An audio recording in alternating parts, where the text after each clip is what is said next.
One, two. One, two. One, two. One, two. One, two.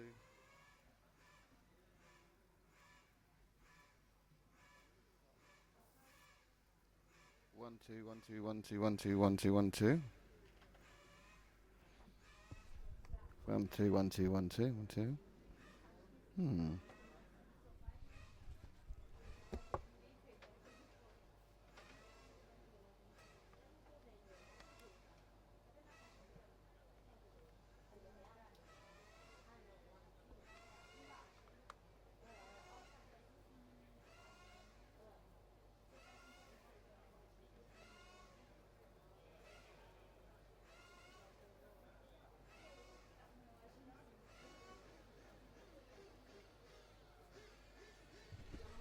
One, two, one, two, one, two.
we do that. So much more easy to get access to that. Sorry? We will be doing that in the next few months, but now she has to clear the cache and so on, which is all technical stuff that she needs to do, and that we cannot do.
Matt sent me a text. He says the live stream wasn't on for the top heats. Yes, it was. We were watching it. You forgot to put it back on for the top heats. No, it's a graphic, that's all. Oh, okay. Spelt Frank's name wrong and listen to the audio edit through headphones. Still a bit cutty. Don't forget the live stream, dog. You forgot to put it on for the main heat. Yeah. What's the live stream, dog?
Skype with him.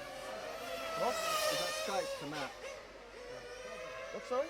No, sorry. I thought it looked like a Skype window. No, sorry, I'm trying to write something, mate. Sorry.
1 2. 1 2.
radio mic? Sorry?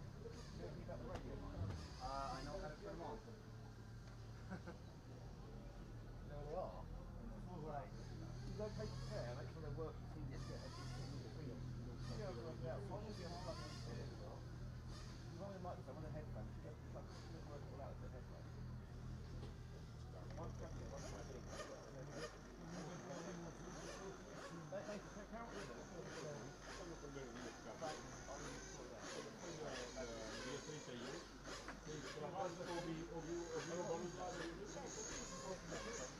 Yeah. Yeah, but I asked you to get the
speak properly.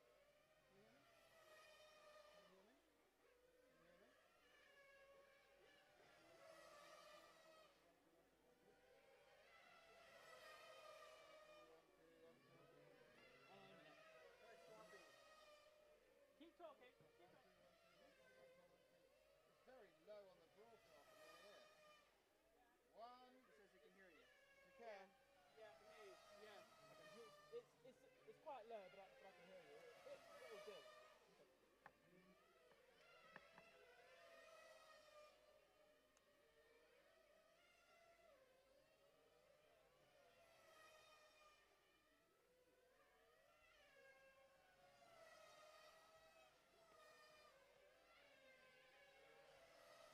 So we've got one more pair of good batteries. These are bad. So we're not going to... Yeah, okay. Well, we're only going to use it sparingly, but I'm not particularly impressed by the lack of information about, you know, the goods and right to use this and that.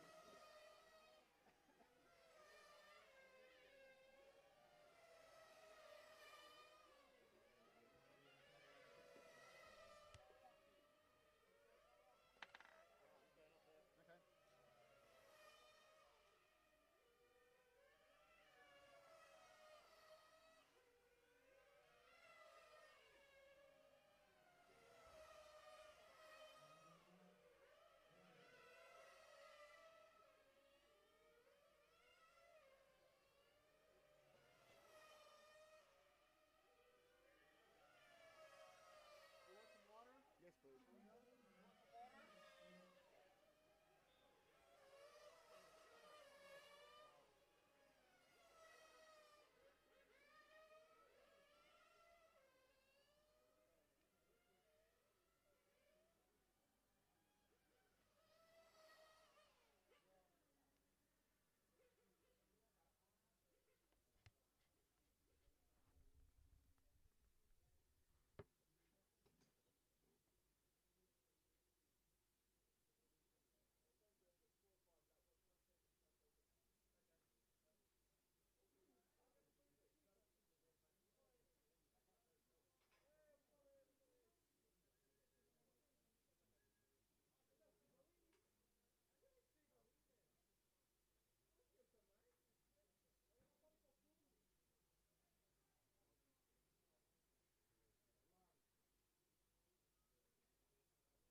Well, we'll just be changing the cameras in a second, and we'll get ready for our live moving camera stream in about 4 minutes.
Well, good morning to all of you out there in internet land, and welcome to Portugal. I'm Nick Dave, and I'm here with Frank McKinney and Nathan Blair on the camera, and we're here to bring you some live moving action of the third round of qualifying for the 1/8 Euros from Portugal. So as you can see, the engines are warming up for this. This is the penultimate heat. This is round heat 7 of 8. Top heat is heat 8 as the cars now go down. And we await to see the first cars. It's a lovely, lovely morning. Currently we are on British time, so it is 11:25 here in Portugal. It's of course half past 12 on most continental Europe. It's early in the morning in America, so if you're in the States and watching us, thank you very much. Track super dry. It's lovely, lovely. It's a clear air. But quite interesting where we are here at Villarreal. We're about 130 to 140 metres above sea level, but basically it's nestling in a valley because all around we have some very steep hills.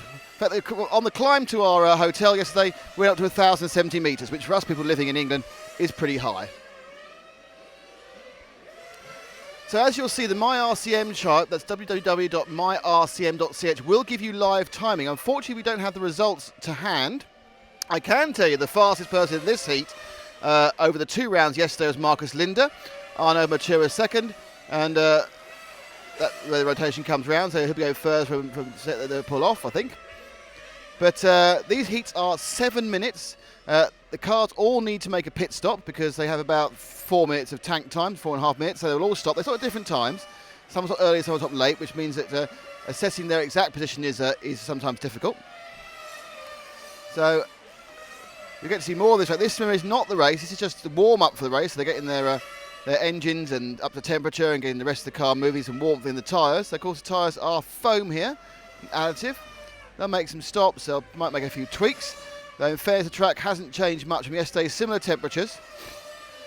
Shortcuts allowed because, of course, as I said before, they are just warming up. We're about 1 minute and 20 according to the schedule from the start of this heat. So I'll run through who the runners and riders are in car order. And the car 1, it's Rick V for the Netherlands. Car 2, it's Mirko Salimi. Car 3, Michael Salvin, who's of course the Serpent designer. Car 4 is Walter Salemi of Italy. Car 5, Olli Maka, Germany. Car 6, Mark Green of the UK. Car 7 is Marcus Linder of Sweden. Car 8, Arnaud Mature of France. Car 9, Michel Romangoli of Italy. And car 10, Marco Vanini of Italy. Now, where we are for this broadcast is right out in the open, hence the reason you get some good engine noise. But also you may hear some exciting Portuguese speaking. We're right next to the grandstand of this fantastic facility. And Frank, who's standing behind me, is doing a video item telling you just how marvellous this place is, because we both walked in here and went, blimmin' heck, that was amazing, didn't we, Frank? Yeah, I love this track. It's definitely the best on-road track I've ever seen with my own eyes. And that's from an American. So the cars are now revving up, and they'll go down in race order. So we expect to see some action in a second. So they should go off in order of how fast they are. So it'll be interesting to see who that is. And as you can see from that picture, we have a number of fluorescent body shells. It's slightly confusing as they move out. And car 3's out first. So Michael Salvin was the first out. Therefore, Michael Salvin is the guy who has the fastest lap so far. I think, unless I missed the first numbers, I may have done. He does look more like that's the white. He changed his body overnight. That is the white car of car 7. And that is indeed Marcus Linder. So Marcus Linder has gone out. We're looking at him at the moment. Marcus Linder, the Swede. He's a bit of oversteer as he came around there. So we'll take you around the circuit here. They go up this straight, which into a fantastic sweeping left-hander. Now through the tight infield left-right, then through the switchback. They loop around in front of the pit lane. There's pit straight. Another left-hander through the in, which is a sharp hairpin. Through the out, which is a loose hairpin. And then there's full power back on up this straight. Very, very flowing circuit. Well, Peach, the current world champion, says it might be too big for an 8th car. Not quite sure why that would be. I mean, but that's what he says. I mean, I have never driven 8th. These things I think will like a bigger track as possible, get wound up and get some speed into them. Now, the observant amongst you will have noticed that we have a big dark line in the middle of the track. That obviously is where the exhaust, the tyres, the car's been going down. So rather than playing Gran Turismo on easy, if you didn't know where the track was, you could follow the racing line just by going down the black. So This is our early lead. In fact, our early leader is Marco Salemi. He's in car 2. And now we follow the car behind. And that is, to me, that is Michael Salvin. A lot of smoke there. Of course, these are 2-stroke engines. Incredibly powerful. 3.5 to 4 horsepower from 3.5 cc's. Running at ridiculous revs. As he comes up the straight now, I'll check I'm right. And that's number 8. So, in fact, that is Arnaud Mature, who has decided to have a Michael Salvin-style body shell, which is very unfair. So, Arnaud Mature, who's currently running 6th overall. The leader of this race is Ollie Mack again. Ollie won the second heat yesterday. Interestingly, fastest laps we're seeing now around 18.9s. We didn't see anyone break 19 yesterday, so 4 drivers already going faster than they did in yesterday's qualifying heat 7. This is round 3 of 5, best 3 to count. And in time for the next heat, we'll bring you, which will be in about 2 or 3 hours' time, we'll bring you some updated positions now they've had a chance to throw away a bad run. So we are still with Arnaud Mature, the Frenchman. But it's Mirko Salimi leading from Rick V. That's Vrijek, but no Rick V. I think he's current Dutch champion. Predicted times are around the 22-23 mark, but those will drop significantly later for those who are watching on live timing, because once they take their pit stop, that takes about 8 or 9 seconds out of it. So effectively, those predicted are about half a lap faster than they'll actually do by the time they've pitted. Nice tight line now. Now he's begin to catch up quite quickly to Marcus Linder. Now we saw this in the heats yesterday, that there's not a lot of difference, and we didn't see an awful. Now hopefully at this point Marcus should let him go, and that's great drive, Marcus. Good heads-up driving there. We did see some some semi-blocking yesterday, but Marcus realised that Arnaud is much quicker, and let him go. So he's got through now. And now Nathan's picking up our next victim. Commentary process, and. Again, another car that's hard to show on this screen, so I should watch him. He comes past me, zips past, and that's the number 9. That's another Italian. That's Michel Romagnoli. Michel currently in 4th overall. Bad news for the British people watching. I'm afraid we've lost Mark Green from this heat. Mark has pulled out with a technical issue, so Mark not looking good whatsoever at the moment. So still Marco Salimi leading. It is Michael Salvin now in 2nd. Rick V's dropped back a bit. I think that could just be the stagger. Now they're on 10 now. So it is Mirko, Ollie Mack in 2nd, Michael Salvin in 3rd, and Michel Romagnoli in 3rd. I won't bother with the forecast times just yet, because I think that's pretty new. And we start the first pit stop. So hopefully Nathan is catching them in. You'll just see how quick these pit stops are. Down, bish, gone, and he picks up this orange car here, which I would say is Michael Salvin, but because everyone appears to be orange and white these days, I'm not going to say that. So the car going round again. And that's car 8, and we're back with Arnaud Mature, and he's coming. So we're trying to get Nathan to.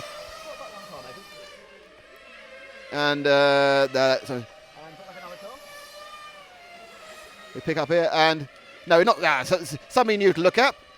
And coming down, there's one of the green and white cars. As he comes down the straight past me, that's car 7. Have we been with car 7 before? Yep. God, there's a laser light. And the next car that hoves into view is probably one we've seen already. No, I haven't seen a blue fronted car. So coming round the start finish, going through the sweeper now on the tight in and the loose out. Before he powers up the straight one, I'll be able to identify who this is by getting him having a look. And that's car number 2. So that's Mirko Salimi, who is one of the guys of 3 who's currently in the battle for lead. Michael Salvin and Ollie Mack also there as well. The predictors now are dropping down to 21.7. They'll probably pick up again because they've had that half-lap stop effectively. So these guys are probably going to do around the 22 flat, which is about 6-7 slower than we saw yesterday, the fastest guys, but probably a few seconds faster than yesterday because we are still seeing 18.9s. Though most of them have dropped back now. Most of the laps now have dropped down. So obviously that initial thrust the cars get hot is gone. And the lap times now, for example, Marcus Salimi, we're looking at now, they're 19.2 there. It's best in 18.9. Mirko at the street. Sweeps around this race. Lovely circuit to watch. There are 2 grandstands I'm sure will be full come race day. Through the switchback. Loops back up, past pit straight. Not really a straight, but usually how the starts go, in fact. Tight in, again, good heads up driving there. I think that was Marcus again. And out throughout, and they sprint up the straight. So here he goes. Taking the line, quite a wide line there. Little bit of oversteer to put the power on. These cars have a solid rear axle, so they are inclined to drift slightly.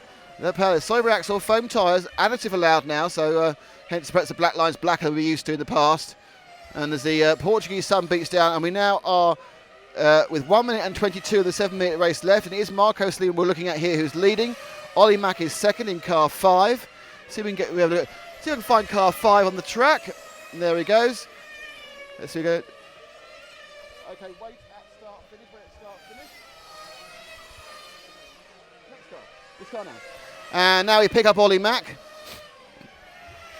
Ollie in the green and blue car. It sounds very English. You go Ollie Mack, sounds like an English DJ. Ollie Mack on Dome 102.5. But no, he's a German racer, going very well. So overall, it's Mirko and Ollie are battling. Ollie won the last to start the heat, so he takes as he comes across the line now. He puts back up into second behind Ollie Mack.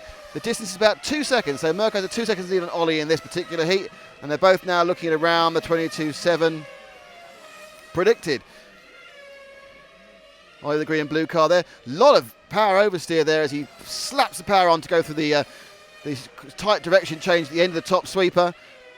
At the end now, is he really floors it on the out? No, a little bit of tail out, because obviously you do tend, these cars historically been driven quite tail out, but obviously with additive now, they may well sit a bit better on the ground. Again, a bit of oversteer, controls it, slide there, a bit of four-wheel drift almost. Oh, that's not the quickest way around that corner. But I think the slower corners, you probably want to stay in line. The outer corners, perhaps a bit of tail drifting is a good idea. Ollie creates another lap through the out there, and up down the main straight, which is quite low. Unfortunately, you can't really see the speed of the cars because they're foreshortened by our camera position. But they're confidently 70 miles an hour. And we now have the end of the race. So the race has run out, and they cross the line and goes into pits. And there we go. The overall result of that was, it was Mirko Salimi who won that one on a 22.19.3. Second, Ollie Mack on a 22.19.8, so just 0.4 of a second. Michael Salvin third with a 22.19.8. Walter Salimi was fourth with a 22.19.5. Misha Romagoli with a 22.19.8. So that's basically, it tells you how close it is. We've now had... I've just read the completely wrong thing. Sorry. I'll start again. Marcus Lee was a 22 in 7.10. Sorry. Ollie Mack was a 22 in 7.13, so it was a 3-second win. Michael Salvin with a 22 in a 7.13.6, so 0.3 behind. Walter was fourth with a 22.7.14. Misha Romagoli with a 22.7.15, and another 22.7 Arnaud Mathieu. So there were 5 seconds covered the first 8. 2 seconds further back was Rick V with a 22.7.17. Marco Vanini with a 21.7.02, and Marcus Linder with a 21.7.03, and Mark Green, I'm afraid, didn't make the trip. So now we have a few minutes of calm, or relative calm at least, as we wait for the cars to come out. Perhaps a good time to say that if anything you want to ask us, or any question you want to ask the team, please get hold of us on our Twitter page, which is at RC Racing, quite easy to remember, so at RC Racing, ask us a question or request something, obviously polite requests only. If you ask me to go and do something improbable to myself, I probably won't do it. So we'll be live streaming the top heats from all 3 rounds today. There were 3 rounds today, rounds 3, 4 and 5, so there'll be about an hour of we'll be live streaming the whole event, but we were doing moving camera and commentary for the other heats from here in Portugal. The next set of live streaming they've been very good at the time, so the next set of live streaming should be happening about 1:30, and with the final set happening at about 4:30, as they have lunch at 1:45, which is terribly civilised, and more importantly, the organisers have lovely events, so they're going to give us a free lunch, which is always what you want. So don't forget, you can contact us directly on the YouTube page, or you can Twitter me at RC Racing. If you don't want to ask me a question, just join at RC Racing on Twitter, because that is where all the locations of live streams and when our latest videos go up, and just general basic information about RC Racing, and also the other things which I do, which of course are endurance sports cars and other odd racing events. So you'll get to live the excitement. But certainly, any question you want to ask, we'll be there to answer them. Now, we have about 5 minutes before the cars begin their warm-up for the next heat in the top heat. A bit of water, it's thirsty work this. And of course, don't forget that you have the ability to watch all of our videos and all of our archive, www.rcracing.tv. We've got 2 previous years of this championship. One was covered by Nathan and Ollie. One was covered by, I think, Ollie and Paul. This is the first time I've done that 1/8 track. This is the first time I've ever seen these cars go around track in anger, actually, in real life. And they are very, very impressive. And actually, they sound a lot better than the. I think because of the way the engines are powered, they actually sound better than the buggies, which are a bit more kind of whizzy. So we see now all the pitmen, and anybody who haven't done IC racing won't know this, but the pitmen are exceptionally important, because basically they have to do fuel stops and they will do tyre stops as well. So a good pitman is often the difference between victory and defeat within the IC classes, and none more so than here in the ultra fast and ultra technical world of 1/8 track. So let's go and see if my RCM's updated, and I can give you a readout. No, we're still waiting to see who what the order is, but I can tell you who's in this race, and the order they are starting. Car number 1 is Robert Peach, the world champion. Car number 2 is Dario Balestri from Italy. Robert Peach is German. Car number 3 is Lamberto Collari, who is, of course, the multiple world champion, I think 9 times, at least 8 times, and he's also the current European champion, won that in Luxembourg last year. In car 4, it's Elo van Gestel from Belgium. Car 5, Simon Kabutz from Switzerland. Albert Pico is in car 6 from Italy. Car 7, Daniel Lanese. Car 8, Andrea Pirani. Car 9, Robin Dont from Belgium. And car 10 is Oscar Cabezas from Spain. So we're now about 2 minutes from the actual start of this 7-minute heat. They are just warming stuff up. We're certainly warming up as it is.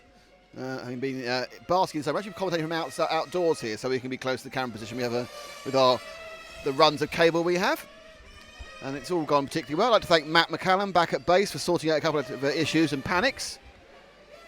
And I have been told that from Frank here that the timing screen is showing the releasing order now. Normally, I'm going to ask Frank a question now. Now, normally in touring cars, the car that's released first is the car that has the best time. Is that this, or are they just rotating to make it fair for everyone? It seems that they're rotating the release of the cars for the qualifying heats, just heat by heat. Yesterday they were starting, late in the day they were starting with car 5. Today they're starting with car 7. And it's absolutely right. Looking on the screen now, the release number is 7, 8, 9, 10, 1, 2, 4, 5, 6. Now, interesting, of course, in other classes we've been to, they actually rotate the heats themselves. So their first heat out is heat 1, then it goes 1, 2, 3, 4, 5, 7, 8, then it goes 3, 4, 5, 6, 7, 8, 9. It starts at 1, 2, 3, and then another heat will go 5, 6, 7, 8, 1, 2, 3, 4. This one, they're just obviously giving a bit of clear air to the guys in various other places. So we are about a minute away from the start. So Elasi will go off first, Daniele, and followed by Andrea Pirani, Robin Dont, Oscar Cabezas, Robert Peach, Dario Balestri, and Lamberto Collari. Now, he didn't get much of Lamberto Collari yesterday, so I guarantee we will follow the maestro, the man who's won. I can't remember if it's 7 or 9 world champions, but we'll check that up. If you know when you're on the live stream, can you tell me, has he won 7 or 9 world champions? If it's 8, I don't mind. It's fine. I can accept being wrong that way. So we have a few watches. We're looking at, I think, going round at the moment. We haven't started yet. And we are about to get going. And they're picking the cars up to bring them back in for the start. So they'll be releasing the order 7, 8, 9, 10. So the first person we're covering will be Daniel Lanese. And, oops. I get myself ridiculously tangled in a number of cables. You would be surprised the number of cables it takes to do this. I'm surprised. So yes, so thanks to when Matt told me there were lots of cables involved. So all the guys are there. They're getting ready to rev. And we'll be following the first car out. And that will be Daniel Lanese. So we'll see a couple of laps. And then what I'm going to try and do is I'm going to try and pick up the two people who I think are going to be challenging for the victory, because I'm going to pick the favourites, which is obviously Robert Peach, world champion, Lamberto Collari, the multiple world champion a number of times at some point. And there they go. So this is Lanese. The good news is he's actually got a green car, which makes it easier for those. And there we go, Daniel Lanese, Italian. Car standing a bit off, actually, went past there. Different amounts of smoke come out of these cars. Interesting. Some don't really kind of run rich, and some seem to run lean. It doesn't make a vast amount of difference, because they're all obviously tuned for maximum power, and the accepted run time looks good as Lanese goes round the top corner, streaks away back through now the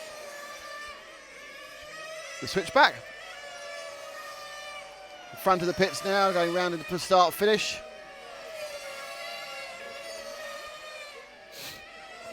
So already the cars are filling the whole track. They spaced out in that 10 seconds of release. There's a bit of oversteer there as he switches back down to the switchback.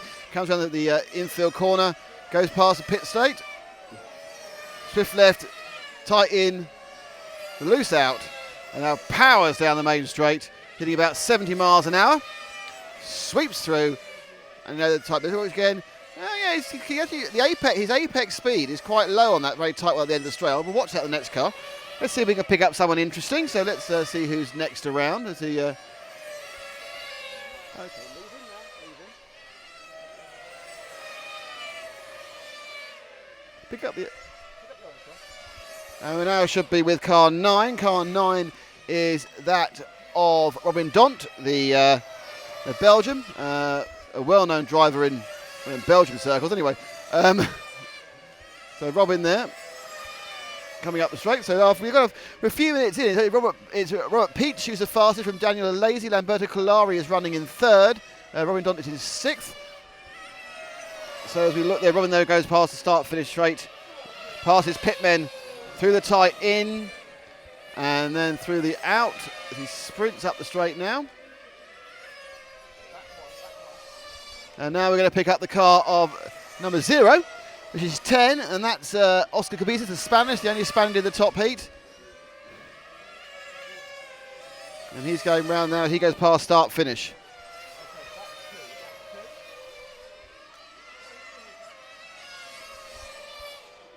And so hopefully this should be the car 3. No, it's car 2. And that's car 3. That's Lamberto Colari. So we're now with the multiple world champion, the Italian, the current European champion, the name that means everything for 1/8 track racing. He has redefined the sport in many ways, basically by winning it all the time. He goes around the top corner, see his apex speed. Interesting, they're much, much tighter on the entry into the end of this top sweeper. Very tight compared to the other drivers. He now goes past start finish, through the in, sweeps round the out. This is obviously the style of a man who's won more world championships than I have had hot dinners, but I like a salad. Comes in now, tight in there, controls the power as he pushes through the switchback. Loose around there. Ooh, little twitch. Down the straight. Through the in, sweeping the out, and now it's full power.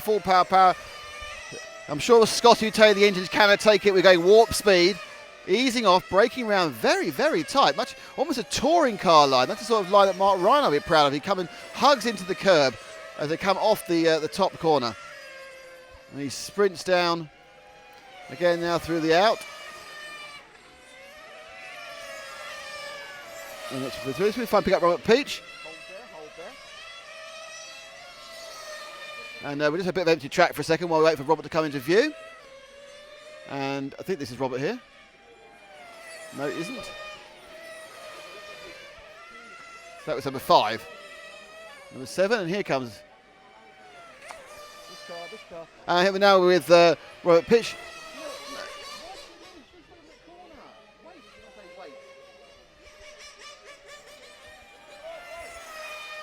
Okay.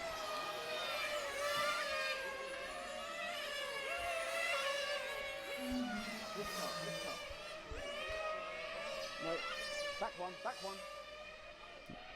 That's it. So now we have Robert Peach after a slight. We have a very limited communication with the cameraman at the moment, but Nathan's doing a fabulous job. And through the out, moving down. So Robert N also takes quite a tight line through there. Now we currently have about 2 minutes to go. I would think Robert had a few stops go through. Robert goes past start finish, and it is Peach who's leading. Peach is winning with the best lap of 18.5, which is about 2/10 better than we've seen. Daniel Lazy is second, Simon Kurzbert is third, but I think that could be a stagger situation. But Lazy and Peach are very, very close. Their forecast is a 22.7, but that'll be 11, but that'll get faster.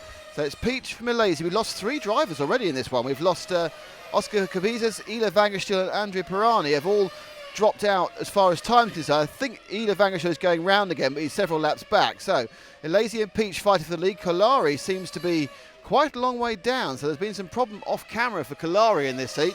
So it appears to be a straight fight between Peach and Lazy. Peach is about 2.5 seconds ahead at the moment as he sweeps around the top finish. Also again, does he take the touring car line? No, he bounces off that. If you know, he came in tight and bounced off the curb. Well, he bounced off. He eased off it on it with his driving style.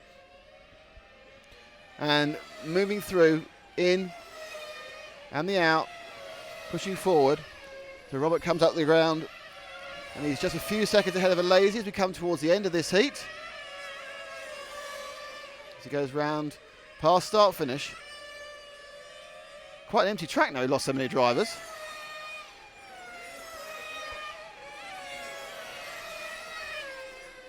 So in fact what's happening is that Robert Peach is just going round there. In fact, we've got Kalari and Lazy are very close together. And we'll pick them up next time round.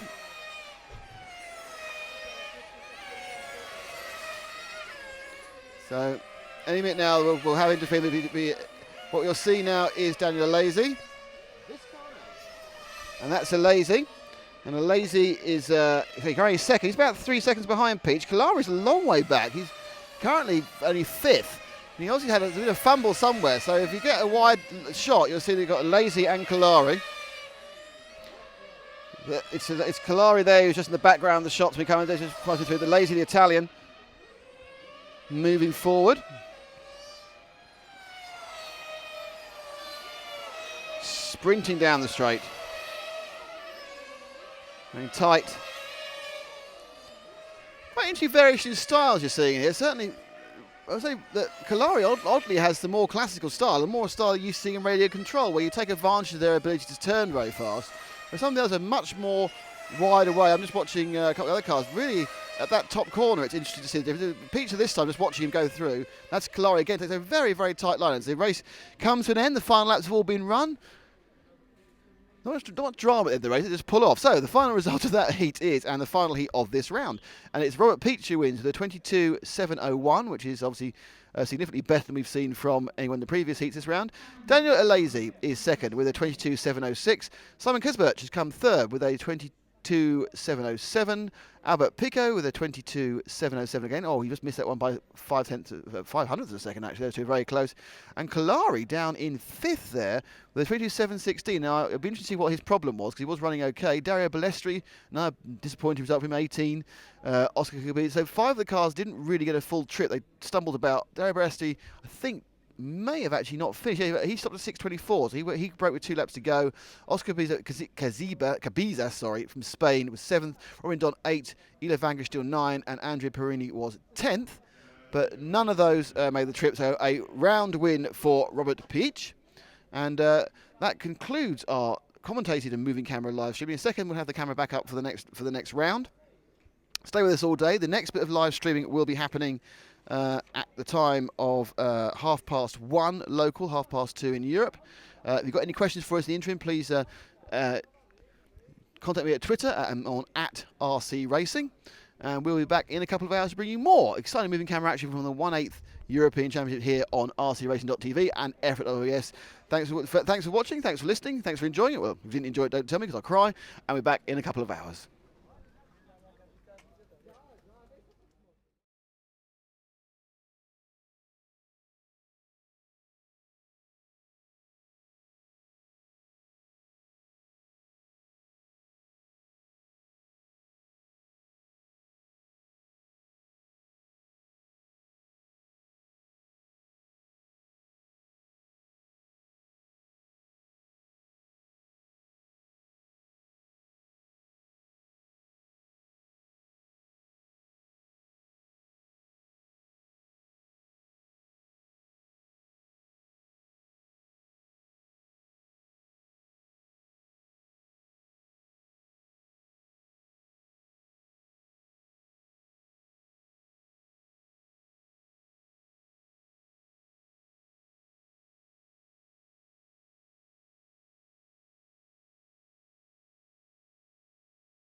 No, I thought the next thing, just do one of your things, just do the next thing.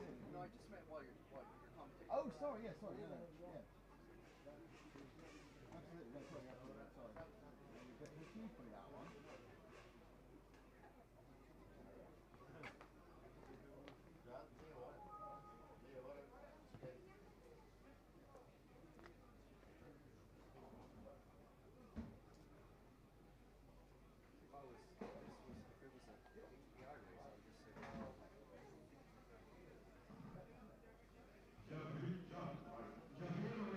Can you talk to me, please? The technical inspector.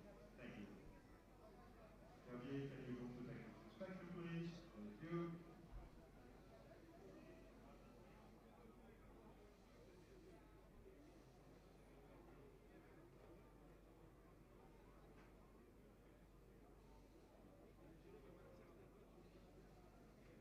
What do you say? Everyone, they're just getting on.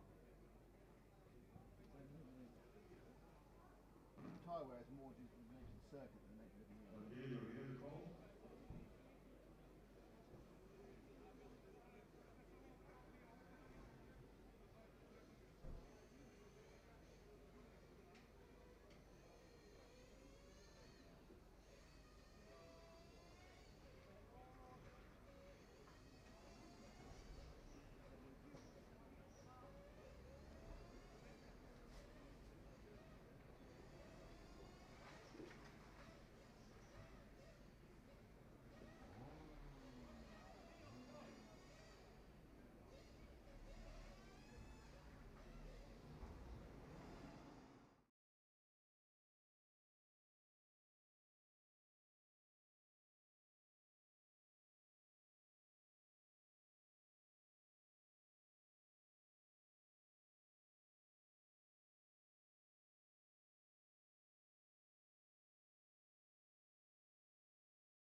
No, he said there's a problem, so this is a break.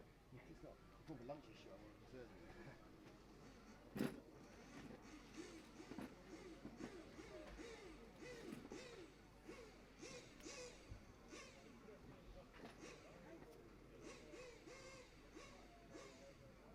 How do I edit?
Can I have all the team managers, open the restroom, please. Can I have all the team managers open the restroom? That doesn't sound good.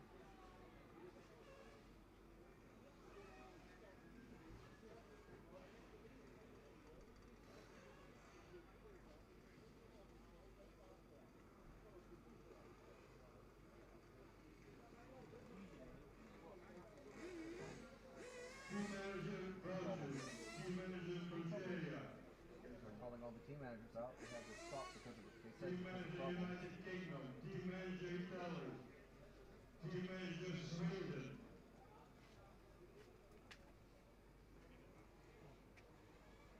Should we record the team meeting? They stopped the racing because of problems, and now they're calling on. No, I mean, you know, the long shot.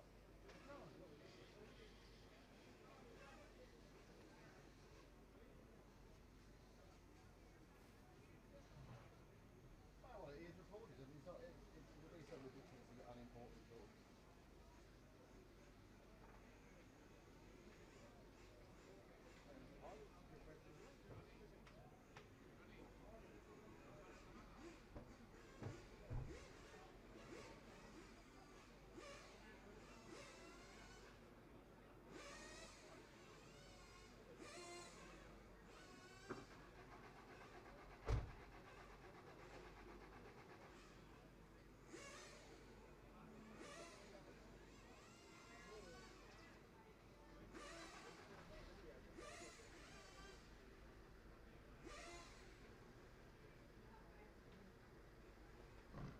Matt says the mic is live. Can you please stop all engines? Stop listening. Stop all engines, please. We'll hear that. It's gone down.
So as we understand it, the racing will start again in about 15 minutes.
thought that was good.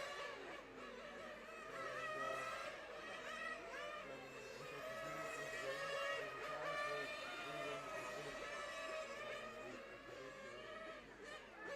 So that, are we scrapping lunch now, or are we going to have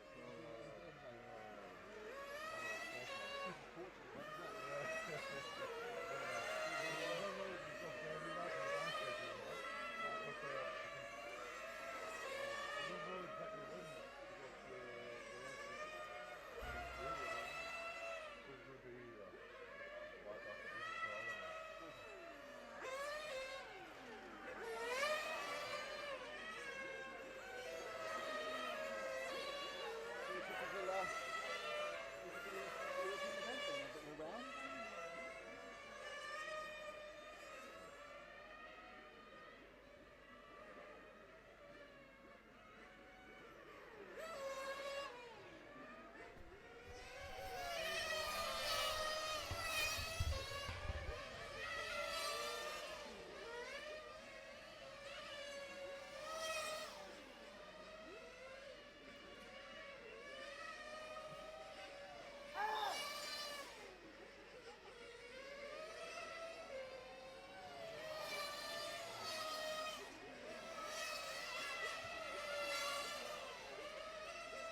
water.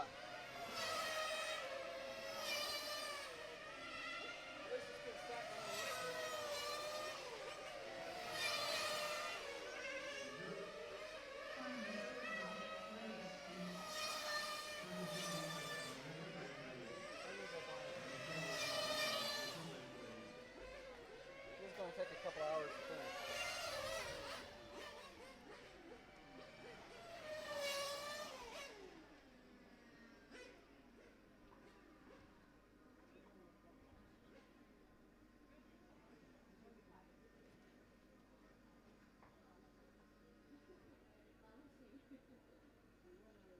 One of the gold, Nathan. Got a rowing gold. Another one. Rowing. What event? So, Girls double scull. It's always worth the 8 billion pounds it costs to put it on. Oh, kan wij weer meisje en Tom hoor.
Well, hello and welcome back to Villarreal in Portugal for round 4 of qualifying here for the 1/8 Track Championships.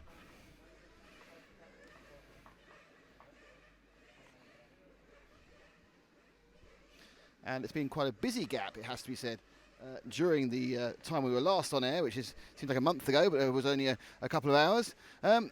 Where you were happy enough to watch some pretty impressive driving in the final heat, Heat 8, by Robert Peach, which gave him a 22.701, which was the fastest time we'd seen so far. The next round started, and that all looked very lovely. Unfortunately, what then happened was a protest. And after a huge amount of deliberation and a vast amount of votes, due to some problems with getting cars warmed up because of the time they were taking to go through tyre tech and scrutineering, initially the protest was just to rerun Heat 8 because some of the drivers felt disadvantaged by not getting enough warm-up. And in fact 5 of them pulled in. But that then got changed. We're now going to rerun the whole of round 3, which means we'll be here a lot longer and you'll have a lot more live streaming to watch, which is quite nice. What that effectively means is I do have a good list here of who's where, but of course most of them set their fastest time in Heat 3, so it doesn't mean anything, as I haven't got the one after Heat 2. But suffice to say that in that round, Robert Peach was fastest and Daniel Lazy was second, but those no longer exist. It's a mystery heat that no longer exists. So it goes into all sorts of other elements that never actually happened, like events that got scrubbed off in the end, and I think Tyrrell's 982 point score, which doesn't exist in the record books. We'll bring you moving camera action of both of the top 2 heats, it's Heat 7 and Heat 8. Now it's worth pointing out the winner of Heat 6, Carl Branson from the UK, is currently sitting somewhere in the top 6 or 7. It's hard to tell with the times we've had so far, because we lost, I think also that previous time in the morning, that Heat 3, may well have been one of the fastest times. So I would think that people won't be going as fast as that now, but of course it's an even thing for everybody. This is the 7th qualifying heat, and in it we have in car 1, Rick V from Holland. In car 2, it's Mirko Salimi from Italy. Michael Salvin from Holland in 3. 4, Walter Salimi. So obviously they're brothers or father and son from Italy. In 5th, it's Ollie Mack from Germany. 6th, Mark Green from the UK. 7th, Marcus Linder from Sweden. 8th, Arnaud Mathieu from France. 9th, Michel Romangali from Italy. And 10th is Marco Vanni. Now, Mark Green, who wasn't involved in the, I was in Heat 7, wasn't involved in the controversy in Heat 8, will be particularly chuffed about the rerunning of this round because he didn't finish in round 3. Now, he's currently in the mid-15 and 20s. So, this is not the race. This is just us warming up. The race itself will start in approximately about 2 minutes. Don't forget, if you want to talk to us, then please ask me any questions I can on @RC Racing on Twitter. So my Twitter feed is @RC Racing. You can also get hold of us a number of other ways on the sites. Please, hopefully you're watching either on www.rcracing.tv or F.ws. Both of them have all the archives of our programme. Certainly www.rcracing.tv will give you well, basically everything we've ever done. There's about 300 videos on there now. I don't advise you watch them all at once because you'd probably just be overloaded with excitement. So as we look at the cars going around this fantastic facility, and Frank is in fact preparing an article on the facility, which will be coming up in there. Probably we'll play that at some point between rounds. There'll be a look at what's going on.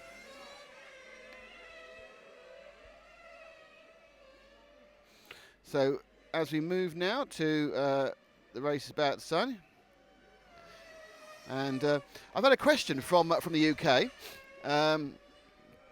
And the question is, what round is it?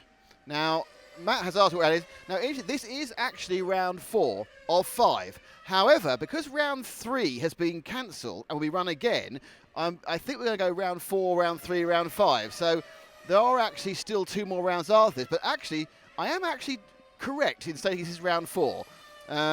Because 3 has got to be rerun. I think to avoid confusion, we may call next round round 4 as well. But certainly that's where we're at the moment. So all the cars are coming in now.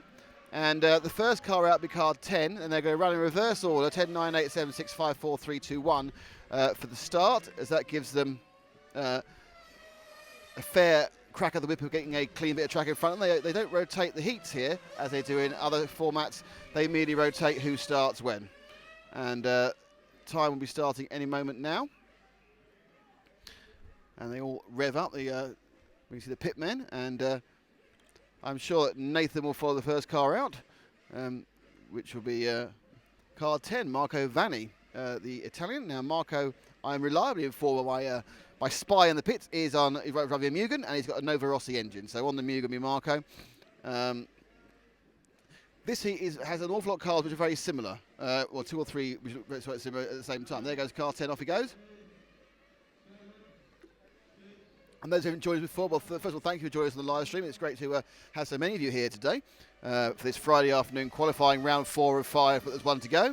And we'll take you around the Lapis Villarreal circuit. So as Marco completes this first installation, you go past the start-finish and the pit. There's left in front of the drive option, then there's the in and the out hairpin. So that's then it's a beautiful, fast entry onto the main straight. Sweeping around the bigger, this is where we can see the left here, and the sharp switchback and the flick knife there, and they go whizzing through and back round a bit lap. So the lap's taking around 19 flat. A good lap is 18 something. These 2 hairpins. The second one not really a hairpin because it opens out, allowing maximum speed down the straight. The camera obviously falls short in that. You can't really see how fast they're going. They're doing at least 75. And as they come around that corner off the main the sweeper, that run around the curve and taken differently by a number of different drivers. So again, turning in front of the rostrum, there's the in and the out. I have to say that Marco looks particularly in control of this one. Currently he's running 4th overall, but of course it's early days yet. Now, the thing to remember is that everyone will need to make a pit stop. These are 7-minute races. The tanks last 4.5 minutes. They will be making pit stops. And so if you're looking on the RC timing, the MyRC page, you'll see their predicted times look really, really fast because, of course, massive accident there. Now, I can't quite see who's broken. That's car 1. So we've lost car 1 of Rick V. Rick V there hit hard on the straight. What's Marshall doing? That is ridiculous. What is the Marshall doing? Back to Marshall straight. What is Marshall doing? He's jumping up and down there. I don't think it's on camera. Massive confusion. He was standing there hopping over cars doing 60 miles an hour. Bits of car being handed to the other Marshall from Marshall 1 to Marshall 2. That's an expensive problem for Rick V there. Rick out of this heat. We can't quite see what the other car's being held there. I think that's car 9. So we've also lost car 9 of Michel Romangoli. And we now pick up the action, and this one, the red and white car, and we'll identify this car. We pick up the action and go, and sprinting down the straight there, it is car number 9. Oh, it wasn't Mr. Romangoli. It's a different car that's been pulled across. That is Romangoli still running there on camera. So it's one of the other cars. See if I can identify it from the MyRC page. Oh, that looks like it was Marco Vanni, our car 10, who got taken out of the accident. So Marco and Rick both went in that crash. Rick obviously first, and Marco hit him, that broke his car. So action here. We've had quite a clean run. A few guys are going wide at the end of the straight, and that's causing them problems. But that's a big one. As we say, the Marshall was. The Marshals here are not racers. The Marshals here have been brought in by the club. They're all sort of paid volunteers. So the races are in a Marshall. But that was a guy who didn't really know what he was doing. He was standing in the middle of the track with cars sweeping towards him at 70 miles an hour and just looking a bit confused. And as we then pick up the next car, and that is the green and white car of. He comes around up the straight now, the green and white car sprinting up there, and that is car number 7. And that is Marcus Linder. Marcus is currently running in second. It's Alain Mature, the car 8 leading. Marcus Linder second. Mirko Silvi then actually on the stack ahead. Mark Green's still not going well. He's whilst he's not out, he's going very slowly. So I think he's got a problem. So it's Salimi from Michael Salvo now in second as the laps pop up. We're getting to the point now where they're going to need to do some pit stops. And they move through. And there they go, the pit stops. And we're picking up now the other cars. The pit stops are starting. We move through round the out. And now sweeping up the main straight at about 80 miles an hour. Car 5, closely followed by car 8. So that's 5 and 8, picking up 5. 5 is the car of Ollie Mack. Ollie's been going well, the German. It's he's on the Serpent Pico engine, and we'll take him into his pit stop.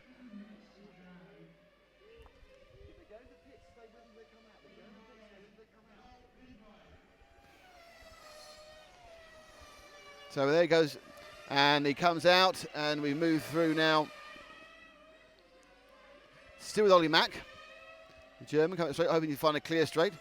Now, watch this corner here, that top corner at the end of the straight, which is where we've just lost the car.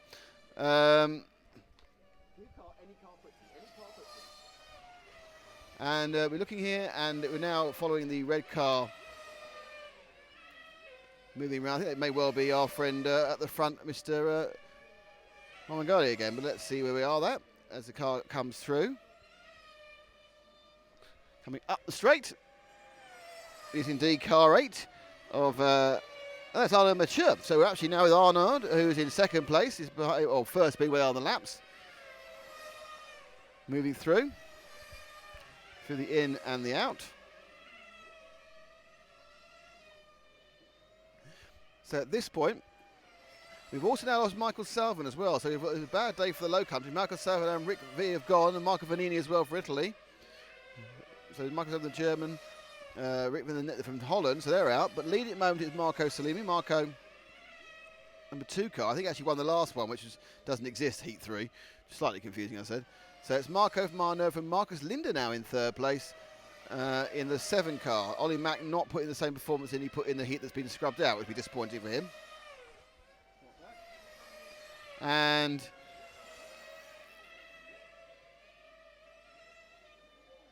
there goes the bright orange car. It's interesting how the bright orange car has taken the attention of Nathan on the camera several times. So he comes up the road. The number 4 of Walter Salimi. I think the Salimi brother, Marco Salimi is leading this, and Walter Salimi is currently 5th or 6th, depending on where we are. Walter's on one of the X-rays. He's a max power engine, which I would hope most of them have max power engines. Coming engines that don't produce max power would seem rather pointless. So moving on.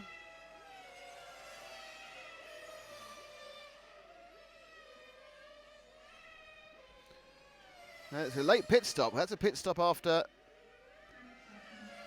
30 seconds to go. So he's actually virtually ran the entire run before he made his pit stop. So a very, very late pit stop there from Walter. This is the second one. I can't believe he needs 2 slugs of fuel to run 7 minutes. There are only 30 seconds to go. It's Mirko from Arnaud, from Marcus from Ollie. Smoky Way. That wasn't 2 pit stops.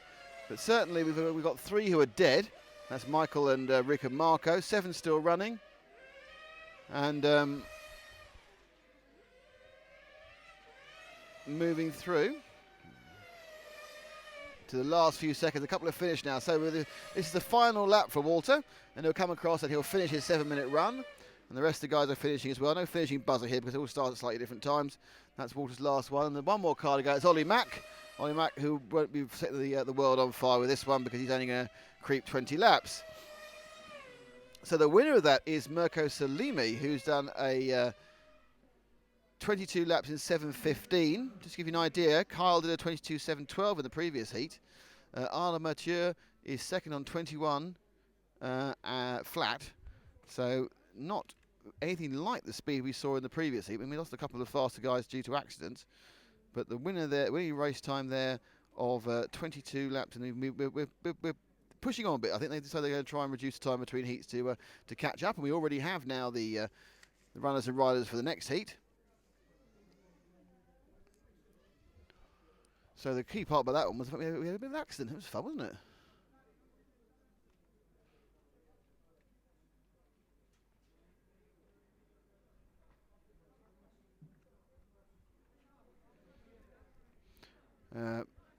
I'll take your point, John, but it's slightly difficult at the moment because we're still all getting up to speed. But yeah, we need to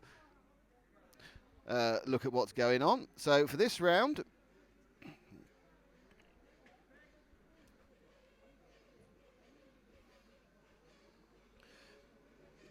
we now have the top heat. This will cause all the consternation in the previous round. So running in this one, in car 1, it's Robert Peach. In car 2, Dario Balestri. In car 3, Lamberto Collari. In car 4, it's Laia Vangerstel. In car 5, Simon Kurzbuch. In car 6, Albert Pico. In car 7, Daniel Alesi. Car 8, Andrew Pirani. Car 9, Robin Dont. And car 10, Oscar Cabizas. Now they were, if around 3 had been existing, it would have gone. It was Peach, Elazy, Kurzbach, and Pico who took the 1, 2, 3, 4 in that round. That round's been scrubbed, and I don't have the revised list yet, which I will get for you for the next round, which will be happening. Well, we're going to have to keep an eye on the stream because we're going to post all the timings up, which are still to change for the 4th of the completed round. So, looking ahead to this one, this is one we're going to have the battle of the fast guys. We're going to have a bit of a warm up first.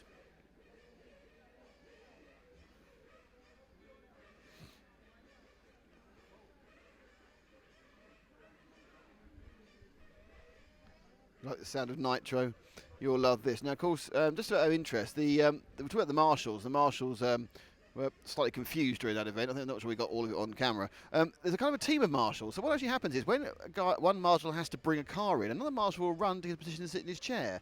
So if Marshal 3 has to take the car into the pits because the guy's broken down, then just somebody comes and replaces him. And then Marshal 3 becomes the spare marshal. When the next car gets brought, he goes. So they're constantly moving around the spaces. Hopefully there'll be a little bit of word from the Health and Safety Department about what the last guy was doing. But that's certainly what's going on. There are our lovely marshals, and they'll be distributed around. I think they're probably having a word saying, "What on earth were you doing?" They all look quite warm. They'll be sitting in the shade. Yeah, don't stand in the middle. Don't stand in the middle of the straight with cars coming towards you. It's bloody dangerous. Though I must admit, the way the guy jumped over it was quite impressive. But I think, in fairness, the guy had slowed down and wasn't doing 80 miles an hour. Because if that thing hits your ankle at 80 miles an hour, that's going to hurt. Certainly smart a bit anyway. So we're now waiting for the rounds to fire up. The guys are getting going. As you can see, in their hands are these pocket rockets, top speed 80 miles an hour, perhaps a bit more, 4.5 horsepower. Foam tyres with additive this year. That's the result of all the consternation about illegal use of additive. They found they really didn't think they could police it, so additives or certain additives are now allowed. Talked to Michael Salvin earlier, who you saw in the last round. Michael, who's the main drivers and developers of Serpent, was saying that it's very different. His car works well on ordinary tyres, but when you've got additive on them, it's just not the same. Their car, but also that whilst the additive is really, really important for these heats because you get the benefits for 5 minutes before it wears off the tyres. Of course, in the finals, which are 45 minutes, unless you're just not percentage-wise going to have the same amount of benefit. So we're looking now at the orange car. There we are. That's an orange car. This is not the race yet, as I keep saying.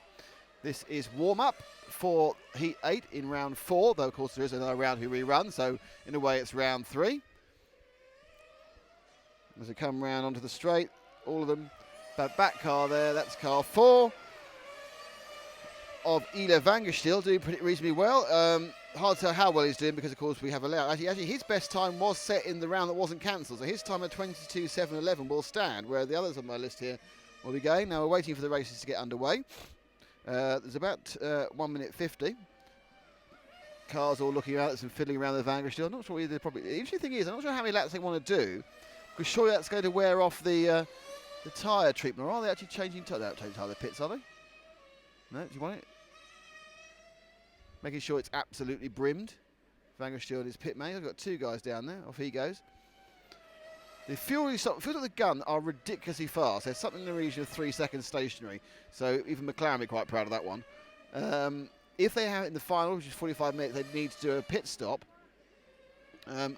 A tyre stop, and that's going to be longer. Now, just so you all know, there are 5 rounds of qualifying, which quite a lot. We've got 1 more to run, so 2 more to run because one's been cancelled, or postponed, shall I say. It is single fastest time drive to decide FTD, so it's not points, it's not a weird combination of best 2, it's just your single fastest drive in any round of the 5 will give you your qualifying position. They're all trying to get in the top 4 because the top 4 go direct to the semi-finals. This is an IC event, so what you'll see tomorrow are a vast number of Christmas tree finals where I think 3 or 4 drivers from each will bump up each time and continue going forward. I think it's 4 actually. So we're 30 seconds from the start of this heat. All the cars will come in. They'll be brought into the pits. They'll start in the order 10, 9, 8, 7, 6, 5, 4, 3, 2, 1.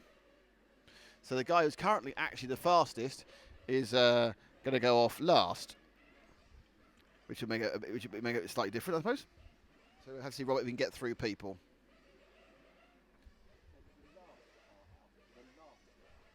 So we'll watch all the other cars go, and we'll try and see Robert off on his first few laps once we get started. So you'll see the cars all starting, and it'll be Oscar Kazibas first, going from the back.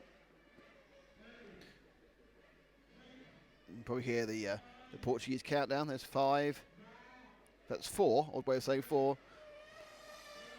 2, and the last car out there is Robert Peach, and he goes quite slowly, and there he goes, and he's off. So this is the guy who is the world champion at this class. He's also a European champion at the other IC class 1/10. The European champion is Lamberto Collari, who has 9 world championships to his game, a remarkable domination over many years, and thanks to John Dukakis for that piece of information. So anyway, this is Peach. He is with Mugen. He is a development driver. He does a lot of the design work for Mugen as well. The German with a Nova Rossi, with a Nova Rossi engine. Comes down the straight, car perfectly on line. You see that the racing line as such is very well delineated by the big brown mark of tyre, smoke and additive. So moving down now, it's Peach. Comes past start finish. He'll go sweeping from the in, sweeping from the out. Now the interesting corner, I think they come up the straight. The power, wham! They whip into this corner about 70, and they come in. It's interesting how they take that top bend there, because some of them are, certainly Lamberto Collari was taking it incredibly tight, what we call the touring car line, the electric touring car line. Any of you watched our programme from Holland of the World Championship from Heemschi would have seen how much they hug the curb in those touring cars. But there we see Robert here, he's taking a slightly wider line, which is more of a sweep, gives it a slightly better entrance into that cutback. Not twitching as much on the rear end as some of the others, but be interesting to see how it works. And he is currently fastest, going, and he's on for not a particularly a time that's slower than what he did this morning. But I think this morning's cancelled round is going to be the fastest. Now we'll stick with Robert to see how he's going to deal with back markers,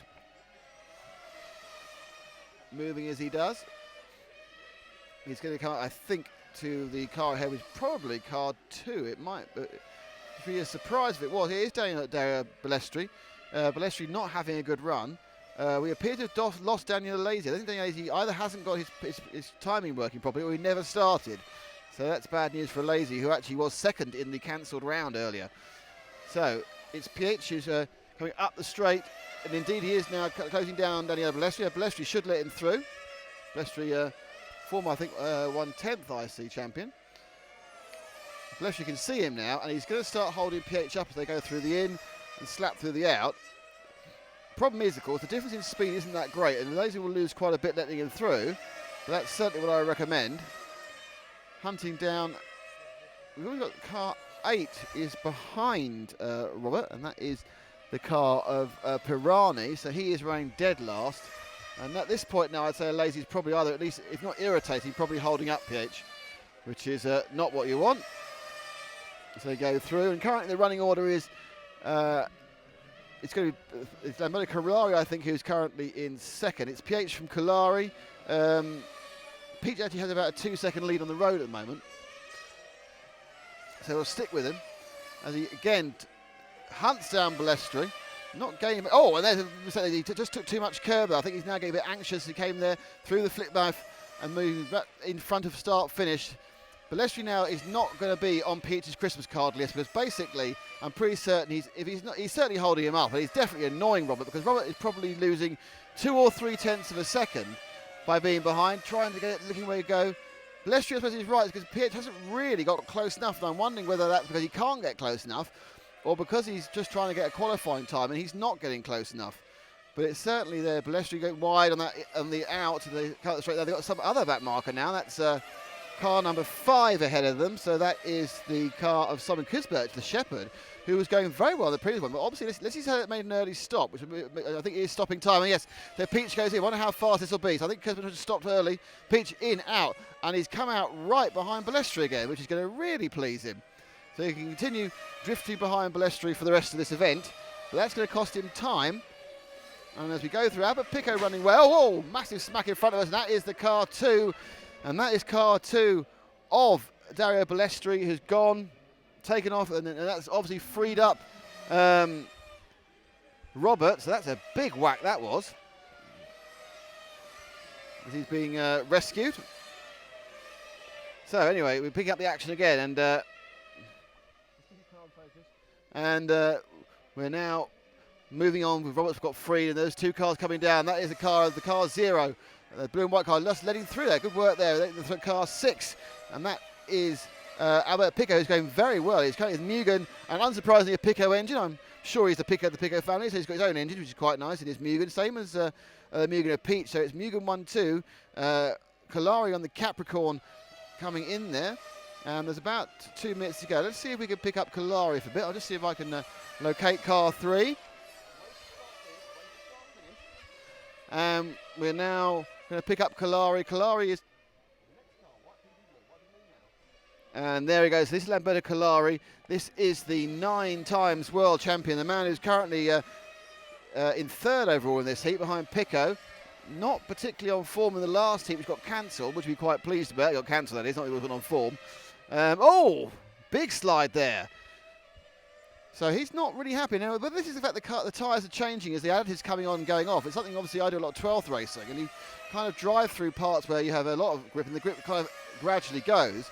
But sometimes you lean in the car when the additive's going, just a little, the same as the previous lap, suddenly you've got nothing. Let's watch him through the corner again, much more circumspect. And again, taking that heavy braking touring car line, which Kalari was doing the whole time. He goes through the in, look on the out, it's a tail in, no, he's got a good front end on that car. Whacking up the hit about 75 miles an hour, turning sharp, a lot of faith needed there. We see a lot of cars hitting the back wall. And again, the touring car line around those curbs.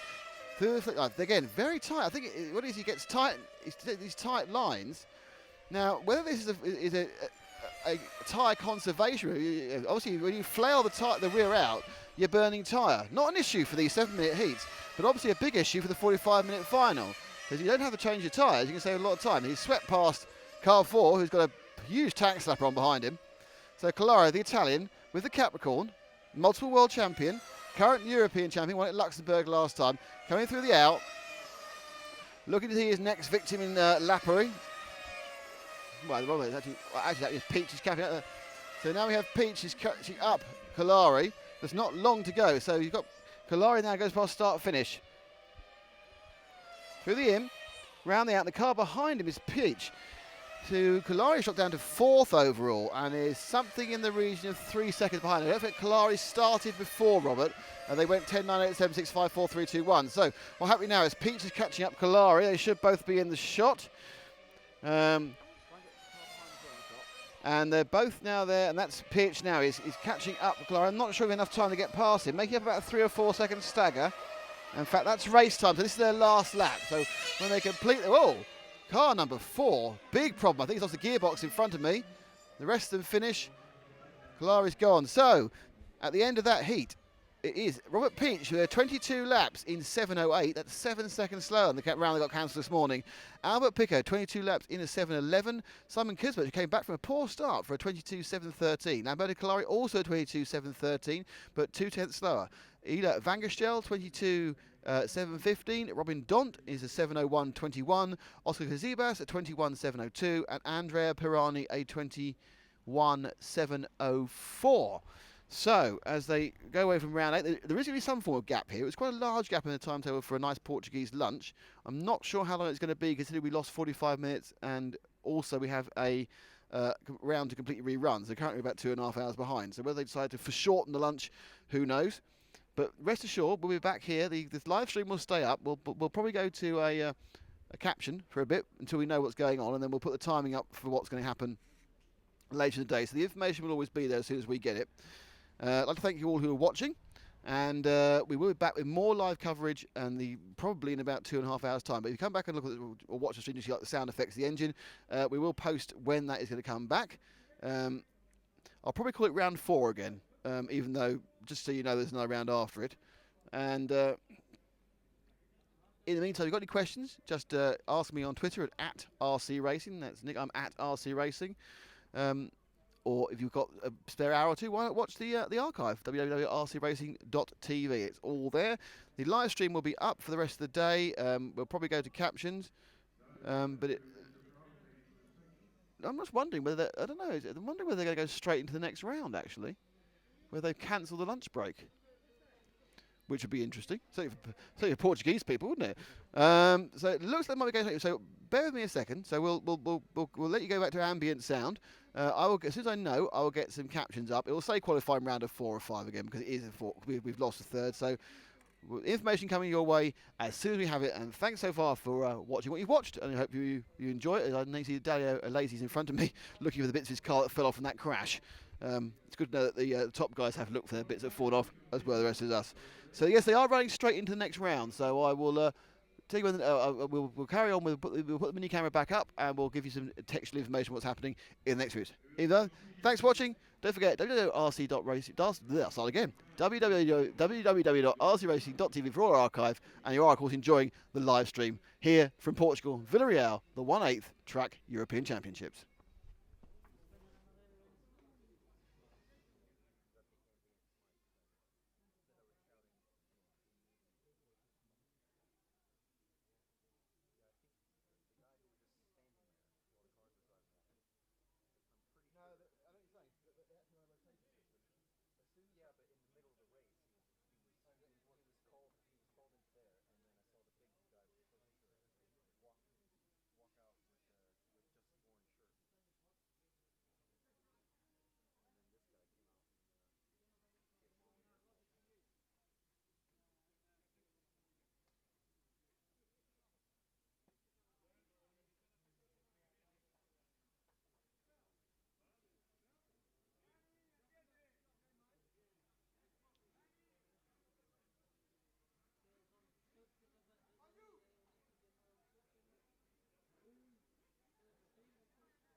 teléfono.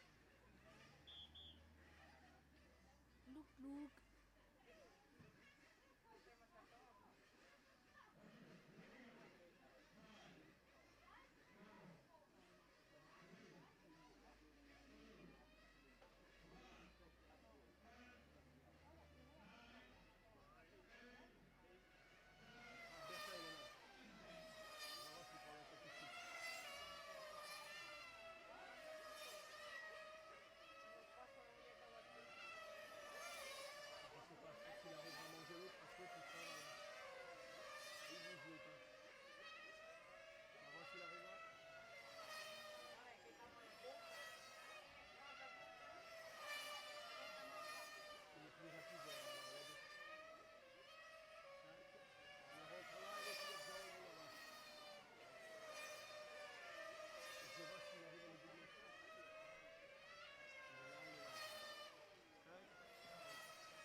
you start moving the camera and just look at various things now?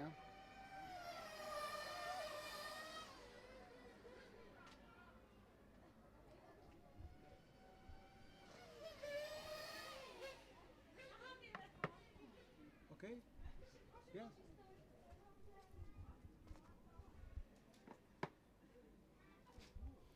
Well, hello and welcome to our live streaming, live commentary, moving camera, and everything else here from Portugal, Villarreal to be precise, and the 1/8 track championships for EFRA. And as you can see, we're having a lovely shot of some marshals at the moment. That was just the tail end of Heat 6 of round 5, but of course we are saying qualifying round 4, and the reason for that is well, it's quite complicated. But what should have been the last heat of the last round has been delayed because they're going to be a complete rerun of round 3. So coming on following after this will be round 3 again. This was due to a succession of protests, and thanks to the texters who asked me what was the reason. This is what happened at the end of round 3, the final heat of round 3, which is heat 8, which has all the recognisable names: Kalari, Peach and Balestri, etc. There was a problem with one of the cars going through tyre scrutineering, and when the car was, and that caused a delay, which meant that the other drivers didn't get their cars ready until warm-up was quite a long way through. This meant that they said they didn't get the cars warmed up enough, and therefore they protested the results of that heat 8. That was accepted, and they said, yep, you're right, you guys in heat 8, some of you didn't get an even go, we're going to rerun heat 8. Then that was protested, and what happened was they decided they're going to scrap the entirety of the third round. I'm not sure what it meant there would be irregularities across the round, and run it again at the end. So this is actually quite round 5, but it is the 4 of 5 we'll have, hence the dog on the top left saying qualifying round 4 or 5. So after this, there will be another round of qualifying. So we'll be going here until 6:30, which is marvellous. And of course, Portugal is on UK time, so it is in fact 7 minutes past 4 here, and it's of course 7 minutes past 5. Well, you know you've got a clock in the wonderful world of Europe. So you're going to hear a lot of ambient sound here. We have a grandstand in front of me. We're out in the open for the commentary box here. Behind me, believe it or not, is the beer stall. So you should see a number of people who are excitedly looking to buy some beer. If this is qualifying, this is Friday. I think it's obviously towards the end of the workday. There is a large number of people here who are watching. There must be at least 100, 150 people in the stands having a good old watch about what's going on.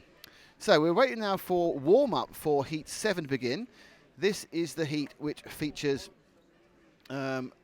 a number of the drivers just outside. Just a quick one, Carl Branson did a 22.716. That's important because Carl is the fastest in Heat 6. That doesn't improve his time. Now, this championship is decided on a single fastest run. So whichever is your fastest run, and what you're trying to do is get into the top 4. The top 4 qualify directly for the semi-finals tomorrow. No one goes straight to the final anymore. The top 4 go directly into the semi-finals. The rest of you qualify into various Christmas trees, and there'll be finals all tomorrow. And of course, there are bump-ups, as there always are in IC races. And bump-ups, for those who don't know, though, I'm sure you all do, means that the top few in each class get to go higher. So, as we look at the cars going round, let me just explain where we are. Currently, the fastest driver is Robert Peach with a 22 in 7.06. In second overall with a 22.79 is Lamberto Colari, and in third is Daniel Elasi with a 22.709 as well, and a few tenths slower. Within this particular heat, he says, trying to do some clever... the fastest person in this heat is, by the looks of it, Mirko Salimi, who is currently in 9th. And Mirko is, of course, the Italian driver, 27.13. So basically, the top 4 is where you're aiming for, and currently the 4th fastest time is 22.710. After that, you're just really aiming to get into the top, I think, 16 after that. And that is Mark Green's position, which is a 22.718. So, interestingly, there are 7 people on 22.718 something. So it's very, very tight once you get past the first 2 or 3 who are a little bit ahead. The cars we start, they start in rotational order. So it's car 5 that we first out of the pits. So that's Ollie Mack. And just to run through the entrance for this, it's Rick V in 1. Car 2 is Mirko Salimi. Car 3, Michael Salvin. Car 4, Walter Salimi. Car 5, Ollie Mack. Car 6, Mark Green. Car 7, Marcus Linder. Car 8, Arnaud Mathieu. Car 9, Michel Romagnoli. And car 10 is Marco Vanini. Now, what I will try and do for this particular heat, because we've not seen him the whole time because he had some problems, is Mark Green. Mark Green, one of the early, normally an A finalist, but he's had some problems. He's currently qualifying 16th. The couple of races we've got today, he hasn't finished either of them. So I'll try and get a couple of laps with Mark to begin with before we pick up who's winning. There's still half a minute of action. 7-minute qualifying heats. Everyone needs to refuel at least once. It should just be once. I'm sure we saw someone refuel twice in the last live rounds. A good time is 22, and the faster you go, the quicker you get to. Lap times, 19.5s are pretty much average. You can give it 18s, you're doing well, and we have seen a couple of 18s. I think the fastest lap of all, I'm trying to see if that's actually mentioned on any of the sheets, it's not unfortunately, was about an 18.6, I believe, or 18.7. So there are a few seconds to go. These cars who are on the track now, they'll be joined in the pits there by the rest of them. And what we'll do. So again, what we'll do is we'll see what can happen. This is qualifying, so we'll follow a few of the cars. We managed to get a crash last time, which was quite good. Well, not for the people involved, but it made us laugh. Actually, after that, you actually saw that poor old Dario Balestri had to. Daniel Alesi, sorry, had to. No, it was Dario. It was Dario Balestri. Had to actually go and find bits of his car, and I remember doing that. Off they all go. So this is underway. There's Frankie Nones, a long-time member of the FRIC board, recently gave that up. And that should be the last car round. And that should be Mark Green in rather aptly a car that's, well, yellowy green. And he comes up the straight, and that is indeed the car 6 of the British driver. And the only person in these heats who I've ever raced against. I did a 12th meeting with him a couple of years ago. And actually, I wasn't that far apart on the first day. Unfortunately, then he got the hang of it, and I was a long way behind after that. So there's Mark. So just running down the track. This is the Villarreal circuit, been around for about 10 years. There's a lovely racing line you can see formed by the dark of exhaust and the tyres and the additives. So anyway, we'll bring Mark around with a bit of a fish out there, and he goes past start finish in the pit lane, the left in front of the rostrum, now part in, which is a tight hairpin, to the out, which is a wide hairpin, then sweeping down to the main straight, about 75, 80 miles an hour, clips in very fast, brave corner there, and then coming into that tightening first corner before you go through the switchblade, and back on to start another lap. But now the interesting points we're seeing how oversteer the cars are running. Now when you see Kalari in the next heat, he's running very, very tight lines, what I call touring car lines, if you see electric touring cars. This much more tail out. These cars, remember, have a solid rear axle, so they are designed to sort of pivot round themselves. We'll see when Mark, now he comes in tight, into the path for straight, through the in and the out again, not putting too much tail around. Most it down the straight. Now, how close to the curbs he come there? He stays quite a long way from the curb. He kind of forms a wide, swift arc, and he now he's slightly held up by the car in front of him, who should let him go. So again, we're hitting traffic. We've had to quite a few times. Now this is ridiculous. At this point, yeah, well, that's good driving. I think he was told to let him go by the guys on the rostrum, and that was the car 7 of Marcus Linder, the Swedish driver. So we see Mark Green there, and he's running in 3rd overall. Projected times are fast 22s, but once they've made their pit stop, those projected times will drop down, because obviously they lose about half a lap, which you can't get back by pulling into the pit lane, fueling up within about 3 seconds, and then pulling back out again. So it's Mark Green who's happily on his way. Now lead at the moment is car 5 of Ollie Mack, and he is about half up ahead.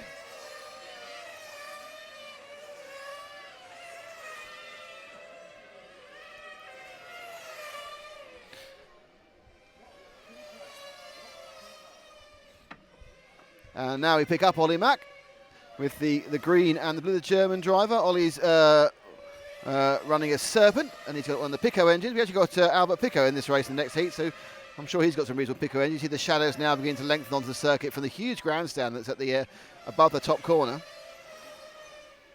Mack now driving with some aplomb. We are about 2:45 in, so they may. I say that he just lost it entirely. That was just a bit too much straight onto the AstroTurf. That's not too critical there. If you lose it at the end of the top corner at 80 miles an hour, we've seen some massive accidents. Let's see what that cost him as he comes round. Ooh, That was a 2.5 to 3 second mistake, and obviously something's gone with the car. So something went, and that's why he's pulled it in. That's the end of Ollie Mack's run. He won't be going out again. And now just heading, he's going to go, he's going to go, no, he's going to go with, but that's losses with a chance of time. So carrying on now with the yellow car. So Ollie Mack's effectively out of the running after that and the unexpected sit stop. And we're now running with car 6 of Mark Green again. So Mark still down in 4th. Rick V having a much better run than we've seen from him so far. Mark's actually 2nd behind Walter Salimi. Walter Salimi, now currently they're on for 22.7.12, 27.13. But they've not made their stops, and I don't think they have. That's not really going to do him much good. On the way, Rick V is leading. Still with Mark Green. And looking to see where Mark is. We'll be pitching, or he pitches already. Let's have a look. Moving now to the in, into the out, carrying on his way. Coming up the straight. It's like wobble to get the racing line. Quite wide on that in, and quite wide all the way around the top corner as well. As he goes to the switchblade, comes up. I think he's probably stopped already as he moves forward. If he has stopped already, that'll be quite good news because he's on for a relatively good time.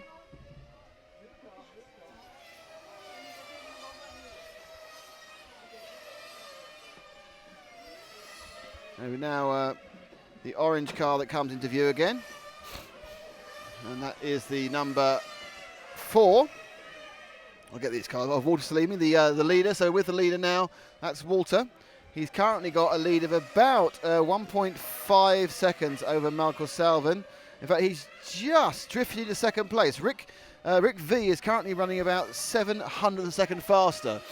So he's going to have to get his hammer down through the switchblade, round the bottom corner in front, and he goes past the front line again. He's actually slightly ahead on the scramble, so he goes to the top again. He did a 19.9. That's really not quite quick enough. The cars are going slower.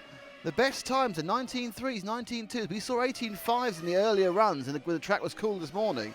So unless the temperature drops off dramatically, it's going to be hard for some of these guys to better their best times.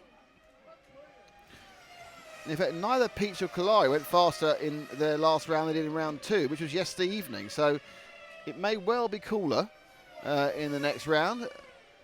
And this is what it is. I think the temperature, the fastest round got scrubbed off.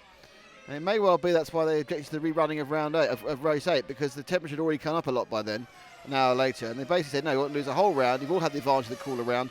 Let's keep going. So Walter now is there or thereabouts. Michael Salvin as well. Rick V's dropped way down. Rick's had a problem. So Rick's off the pace. He's dropped down to 8th, and he's grey. They haven't seen him for a while. He's missing.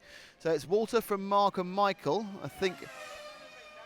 But the times really aren't very good. They've all dropped into the 21s.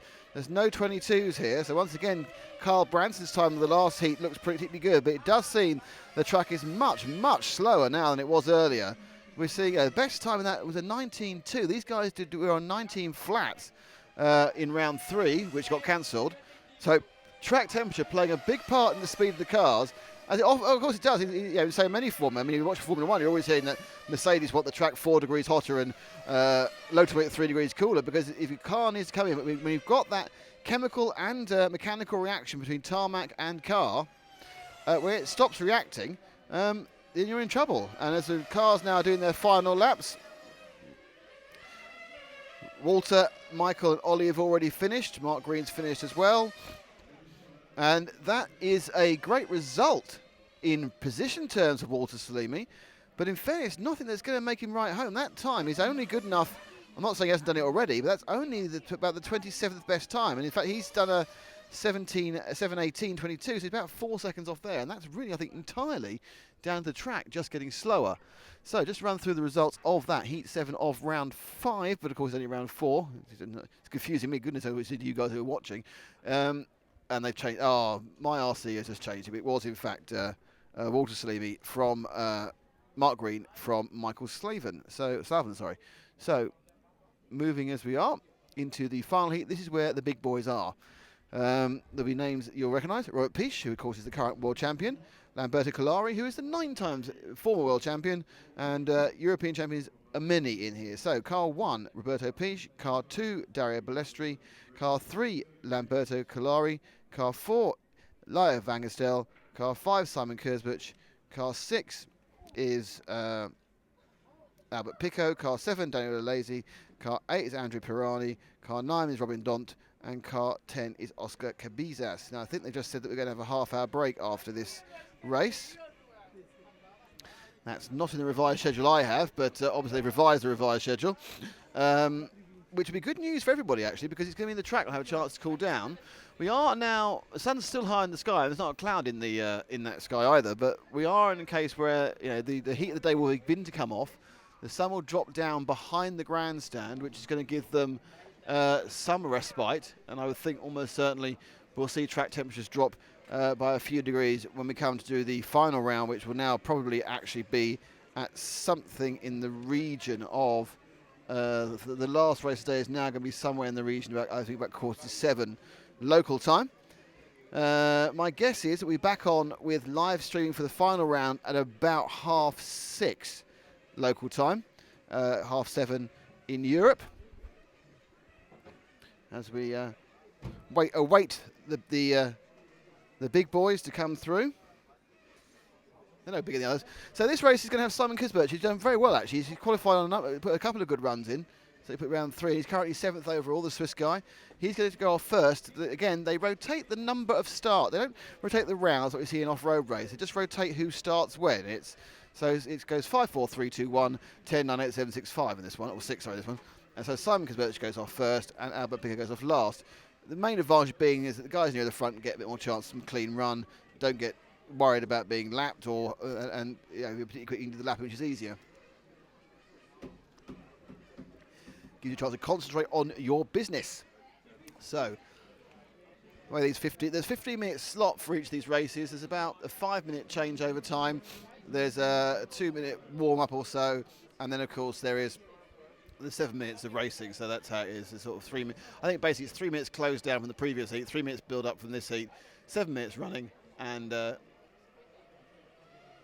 warm down well. So all the cars come out now quite sedately, actually. None of them really giving it a lot, because obviously they got wet additive, or well, I assume it's wet. I mean, it's been soaking. Well, they got some pretty impressive additive applying machines in the pits. I mean, I think it's a bit of overkill to have these sort of constantly rolling devices to get your additive on, just a paintbrush, and always used to do me, always does do me in 12. And it's very exciting to see these cars sweep up the straight, and as they work their way through the warm, they'll pay a couple of trips to the pits as they go, just warm the tyres, warm the engines, then they'll fuel up as they move around. I'm certainly looking forward to the start of races, seeing 8 or 9 of these things barrelling down that straight and going for it. We've seen a number of accidents at the end of on that left hand at the end of the main straight, of cars just going slightly wide. They hit the AstroTurf and they're gone, basically. A number of them have caused, and that's obviously a kind of call in which I think all the manufacturers love, because it must be quite a bit of money in spares. We've seen a number of deranged cars try to keep going after they've hit that wall, and with very degrees of success, from none to not very much. So he's still a minute and a half. So let's run down again. So overall at the moment, it's Robert Peach with a 7.06 in 27.706. Lamberto Calari has 22.709, and Daniel Lazy has a 27.97. So he's 2 tenths behind Calari. Balestri makes it 3 Italians in the top 4. And the top 4 is a key thing, because they're the guys who get the bye straight into the semi-finals. But I'm predicting now that the 22.710, which Dario Balestri has, I don't think anyone can go that fast at the moment because of the track temperature. I mean, possibly Robert Peach can, but there's not much point really, because he's already faster. So what I'm saying, I don't think that top 4 is going to change. Most of the guys have got a time in the first heat. I'm not sure anyone's got a major problem. I think Robin Dont may need to get a time in after some technical issues. And what we'll probably try and do is pick up Robin at some point during the race again, and we'll try and get a look at Lamberto Calari and Peach as well, just to compare the way they go around the track. They are separated by 2 cars. Calari will be 3rd off, and Peach is 5th off. So as they just finish the remaining part of the countdown, countdown's finished. Now they want the cars to all come in and follow the leader. And carry on moving through. So Now begins the countdown. There's Frankie, that's the man in the shorts who's walking towards us. The person in the orange is a marshal. All the marshals here are full-time. The drivers do not have to marshal after their heat. Very much success having these rent and marshal. I don't know if being paid or not. These marshals in this respect, but all go well. He's getting a glass of water. There's Frankie. Frankie who has a radio mic, and he will announce the running order, which is 5, 4, 3, 2, 1, 10, 9, 8, 7, 6. So Simon Kurtzberg of Switzerland, the driver of the Shepherd Velox with a max power engine, which you would kind of hope. I said before they all were. So there goes Simon. Coming down the straight. Nice, beautiful turn that first corner, that first fast left. He really absolutely aced that. As he moves now forward and round into start finish. Through the in. And the out. And now down the straight. He was very, very good. And again, he's got a lovely entrance in there. And the shadows are lengthening from the grandstand, as you can see.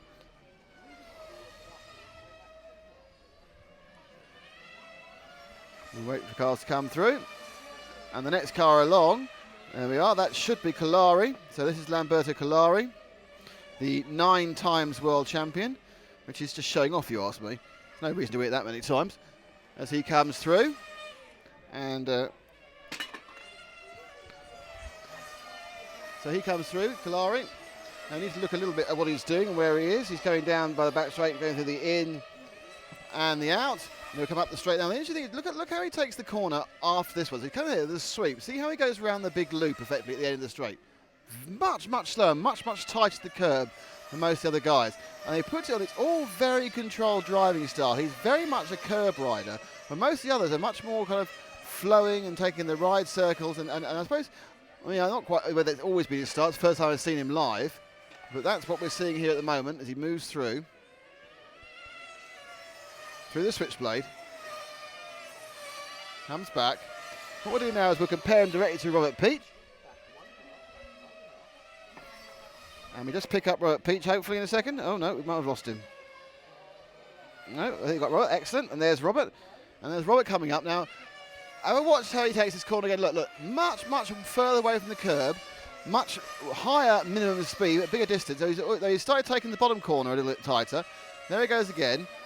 In through the in. And now into the out. Coming onto the main straight, which we saw Rick V make a mistake earlier. Coming back, whacks it through. Right, big arc, never troubles that curb of the end of the straight. There's a couple of others now. In fact, just seen one of the number 9 car of Robin Dont, who actually just tripped himself up on the curb there. So Collari again. There he goes. So Peach there again, getting quite wide.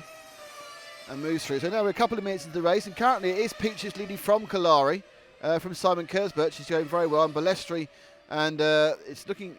What we have managed to see is that these guys have gone down into the 18s. We've got a best time of 18.7 for Robert and 18.9 for Lamberto. It's still about 3/10 off what they can do.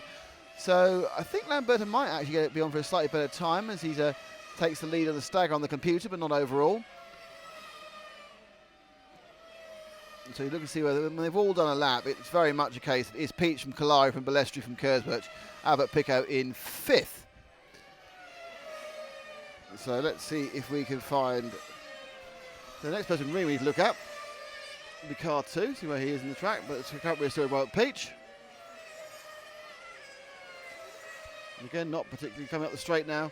I'd say he's edging closer to Collari again, not troubling the curb. And let's see how it goes. And the next car, and this should be Balestra, the car 2. Any second now. There's Dario. The Motonica driver. You've got a Nova Rossi engine. So there's Nova Rossi's powering the last car towards Peach as well, and this car here. Come up the straight. Let's see what he does in that car. And he's quite very tight. A little bit of wiggle on the way out.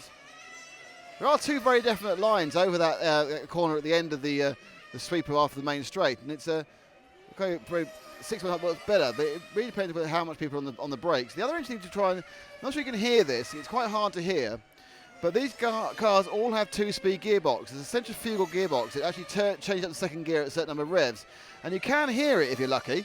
You can hear it on the place you can hear it, as we're now following the number 8 car, and that's the 8 car of Andrea Pirani. Where you can hear it as he goes to the in-out, Pirani currently running towards the back. Where you can hear the gearbox change is actually where they come around the corner. So absolutely flat out here. And at this point, they start out with the first gear, and you just come around the corner here. Now, that's where you can hear the engines change. It goes, they go, whee, and then carry on going. Obviously, it's a seamless, almost automatic change because it's a centrifugal clutch that clicks in, giving them a ratio that gives them, obviously with these engines, very powerful, not massively flexible. So you want to get the power bands as often possible. These little tiny 2-strokes, 4 horsepower, 3.5 cc. And one of the ways of doing that is a gearbox which has been tuned up, and the driver will have different change points. There'll be clutch springs they can adjust the change points, and there'll also be different gearings. Obviously, they won't all be using the same gearings. That will depend on the motor and where it produces its power. So as we come now down to about 2 minutes to go, it's still Peach from Kalari from Kurzberg from Pico. Balestri appears to have hit a problem, so we lost Balestri in that pit stop, so that's bad news for him. And moving forward. And we're now picking up the bright yellow car, which is one we've had before.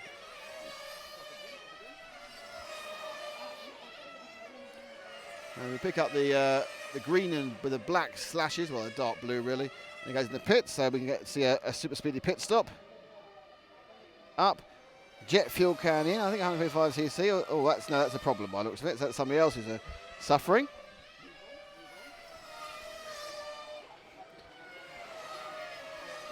And we're now running with a car, which I can't see. Who is it? Okay, it's straight now. It is the car number. Wish Path. I think that's number 9.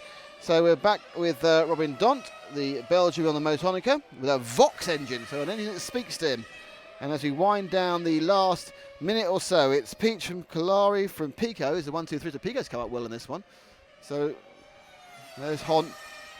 He's catching up rapidly. Or he's being caught up rapidly, as I say. The two of them coming together. Now it's a bit of a dogfight there. This was an actual race. This would be fantastic as they go through the in and through the out. Oh, let through nicely. That's very good. As we follow the two cars battling. Well, not battling. Obviously, the idea is qualifying. You go as fast as you can. They come through the inner switchblade there. Right through start, finish.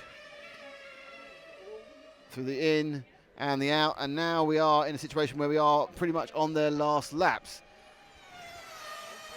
With Robin Dont there, he's still in that yellow, and a little bit of oversteer there, go through the switchblade, through the inner corner, back through start, finish. I think this is the last lap, yeah, so this is his last lap.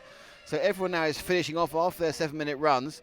And the answer to your question, Nick, who's won the race? It is Robert Peach. And he's done very, very well. He put a 7.6.582. So he actually has beaten his time. So he's proven me wrong. He's beaten his time by a few hundredths. He had got a 7.6.72. So he's actually got it by about 8 hundredths. Second with Lamberto Kalari, who doesn't improve on a 7.11, 22.711. Albert Pico with a 7.13 doesn't improve. Simon Kurzberg doesn't improve, I don't think, on 7.14. No, he doesn't. So again, there really wasn't the time in the track, apart from Robert, who is 5 seconds faster than anyone else at this stage in the day. And slightly wasted, he probably think, but it's good news for him. Okay, so we now have the revised timetable, and that tells me that the final heat will be going off starting at 7:15. So the last live broadcast should begin about 7 18:40 local time, 8 for you in Europe. So something for something fun to watch for you go out on Friday evening. There'll be us talking complete drivel again about the final round of qualifying. And at that point, we'll be able to tell you who is in the top 4 overall, and has gone straight through the semi-finals, and who will be featuring as a major moment within our account. So I will sign off for now and just say thank you very much for watching the live stream. Thank you for watching www.rcracing.tv. Thank you for watching me and Nathan and Frank doing various things. There is now going to be a half-hour break until 17:50 when racing will return, and we'll go to a bit of a test car, I think, type thing, and we'll rig up the cameras in time for the start of the final round at 5:15 local, 6:15 in Central Europe.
President.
coisas menos apropriadas, não? Depois não. Ainda é pior que eles, ainda lá. Mais verde. Olha, já sei, agora cada francês que vive vão virar para ela, mas não é Il m'appelle Manuel, il s'appelle Antoine, mas Antoine expliquei. Agora o mais novo, chegas lá e dizes assim, Gismi, olha António, chegas lá e dizes assim, Gismi Titi. Parce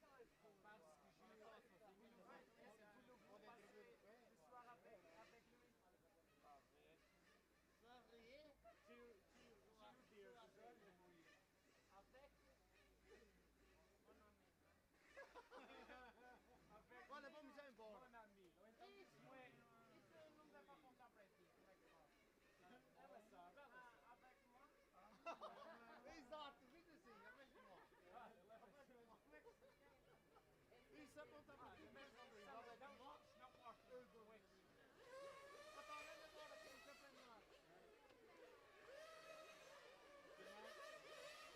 Afinal, eu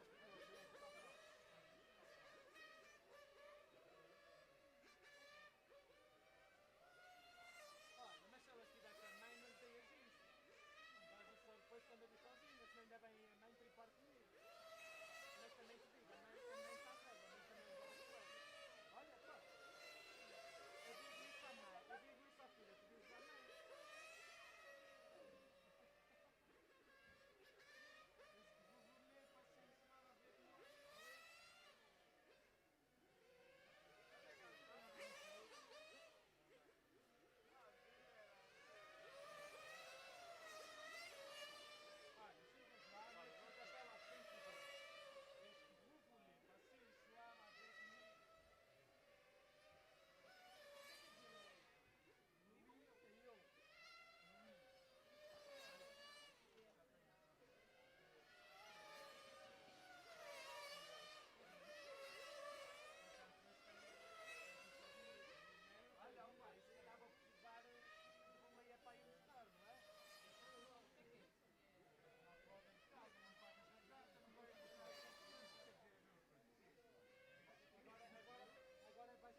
Well, hello and welcome to Portugal and Villarreal for the final round of qualifying, though this is actually round 3 of qualifying.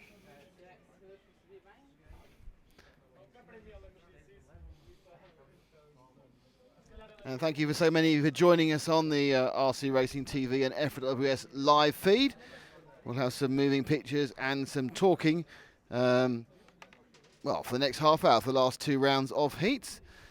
They've got heats rounds 7 and 8, and they are, what we're actually seeing here is round 3, even though it's going last. Now, this the qualifying here is done over the best single time over, you have 5 attempts, so 5 rounds, but it's the best single lap time or 7-minute run time is the time to do it by. So, what happened in round 3 was that some people felt they were disadvantaged, mostly in the top heat, heat 8 we're seeing out next later, and they felt they were disadvantaged because there was a queue to get the tyre teched, and they got held up in the queue and they didn't get enough time to warm the engine up, to warm their tyres up, and so the initial idea was let's rerun heat 8. Just heat 8 of round 3, and everyone noticed that round 3 had the best conditions with temperature, and so they actually scrapped the whole of round 3 until we're going to run it at the end. So effectively we have an extra couple of hours based on the fact that there was somebody, people didn't feel they got a fair crack of the whip, fair enough, couldn't warm the tyres up, couldn't warm the engines up, therefore couldn't perform well in the original heat 8 of round 3. This is heat 7 of round 3 officially, of the 5 rounds. So it's confusing enough. Basically this is the final qualifying round. It's the fastest times of all. Now the last round we saw a couple of hours ago was pretty much wiped out basically because of the heat, and it was too warm. So obviously with the heat the cars begin to, the tyres don't quite grip the road properly and they go a bit slower. So my careful notes say that the interesting thing was in the last heat, Carl Branson, who's been the pace in that last one, managed to get a 7:11.8, which is about a second faster. Now you can hear various background noise and thumping and bumpings. We are next to some kids, and we're actually outside doing this, not in a nice controlled environment, and there are some people who are near a bar, which is never a good thing to have near a commentary point. So, let's wait now for Heat 7 to get underway. Let's run through the facts again. Who's in Heat 7? Those who've been with us all day are getting quite familiar with these people because it's not changed, obviously. They've kept the same people in Heat 7 all day. And it is in car 1, Rick V, car 2, Mirko Salimi, car 3, Marco Salvan, car 4, Walter Salimi, car 5 is Ollie Mack, car 6, Mark Green, car 7, Marcus Linder, car 8, Arnaud Mature, and then we have Misha Rangomoli and Marco Vanini. And the fastest person, I think, from this one actually is in 9th place, and that's Mirko Salimi, the car 2. He's currently the fastest person, but he won't be the first off because they rotate the starters, and the start order this time is 7, 8, 9, 10, 1, 2, 5, 6. And that is designed to make it fair. They don't rotate the whole rounds, they do an off-road. They just rotate the starters. So as we get ready to warm up, there is a couple of minutes of warm-up, or 3 minutes exactly of warm-up. Then we have a 7-minute race, which they will have to refuel. And then we have... Oh, that's not a good warm-up stop. Some of that sound there, we're clapping the wall. And that's a very heavy impact for one of the cars. Can't see who it is. They've moved out of my sight. That's ruined their day before they've started.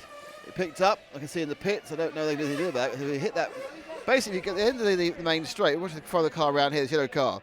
At the end of this main straight, there's a very, very fast sweeping left.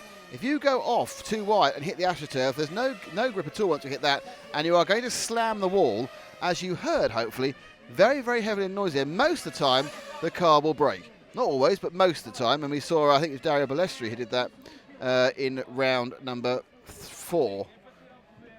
It's hard to... It's not very often I have problems with which round we're in, but of course, that's because we keep changing. This is officially is round 3. They even produced a very nice revised timetable where round 3 had its timings after round 4.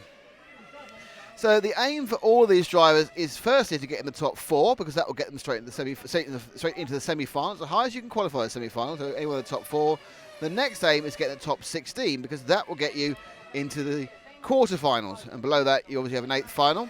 And the finals running away tomorrow with bump-ups. Now, if you've got any questions for me, or just want to say how marvellous I am, well, that may happen. We've got 2 dislikes now. May happen. Then what you need to do is contact me on actually any ideas or tips on my Twitter page, which is at RC Racing. This is obviously on rcracing.tv and EFRA.ws, and EFRA is their partnership that enables to bring these European Championships with live streaming. The cameraman is Nathan. My fellow presenter this weekend is Frank McKinney, and if you look on the website, there is in fact already www.rcracing.net, www.rcracing.tv, there is already a little thing we've done about the track guide, though we may actually, just for fun, play that in at the end of this event. Well, end of this race, or next race. Confuse myself. Okay, now, so that's the end of warm-up. Those 3 minutes are now done, and they now will line up. And it'll be Lindo go first, with Mature from Romangi, Marco Salimi, who is the guy who's got the fastest time, and Mark Green, who is currently in 18th, so he needs to go fast, the British driver. Robin Dont is not in this race. So there's a few of the guys here who are on the cusp of 16th place. Now off we go, and the first car out will be that car number 7 of Marcus Linder in the Serpent with the Nova Rossi engine. So he'll come around. Those of you who hope you're familiar with this track now, seeing this, basically you have the in. There's a few cars struggling as we go round. Not Arno, he's made a very good start there, Marcus. He's had problems in the past, but he's actually going quite nicely.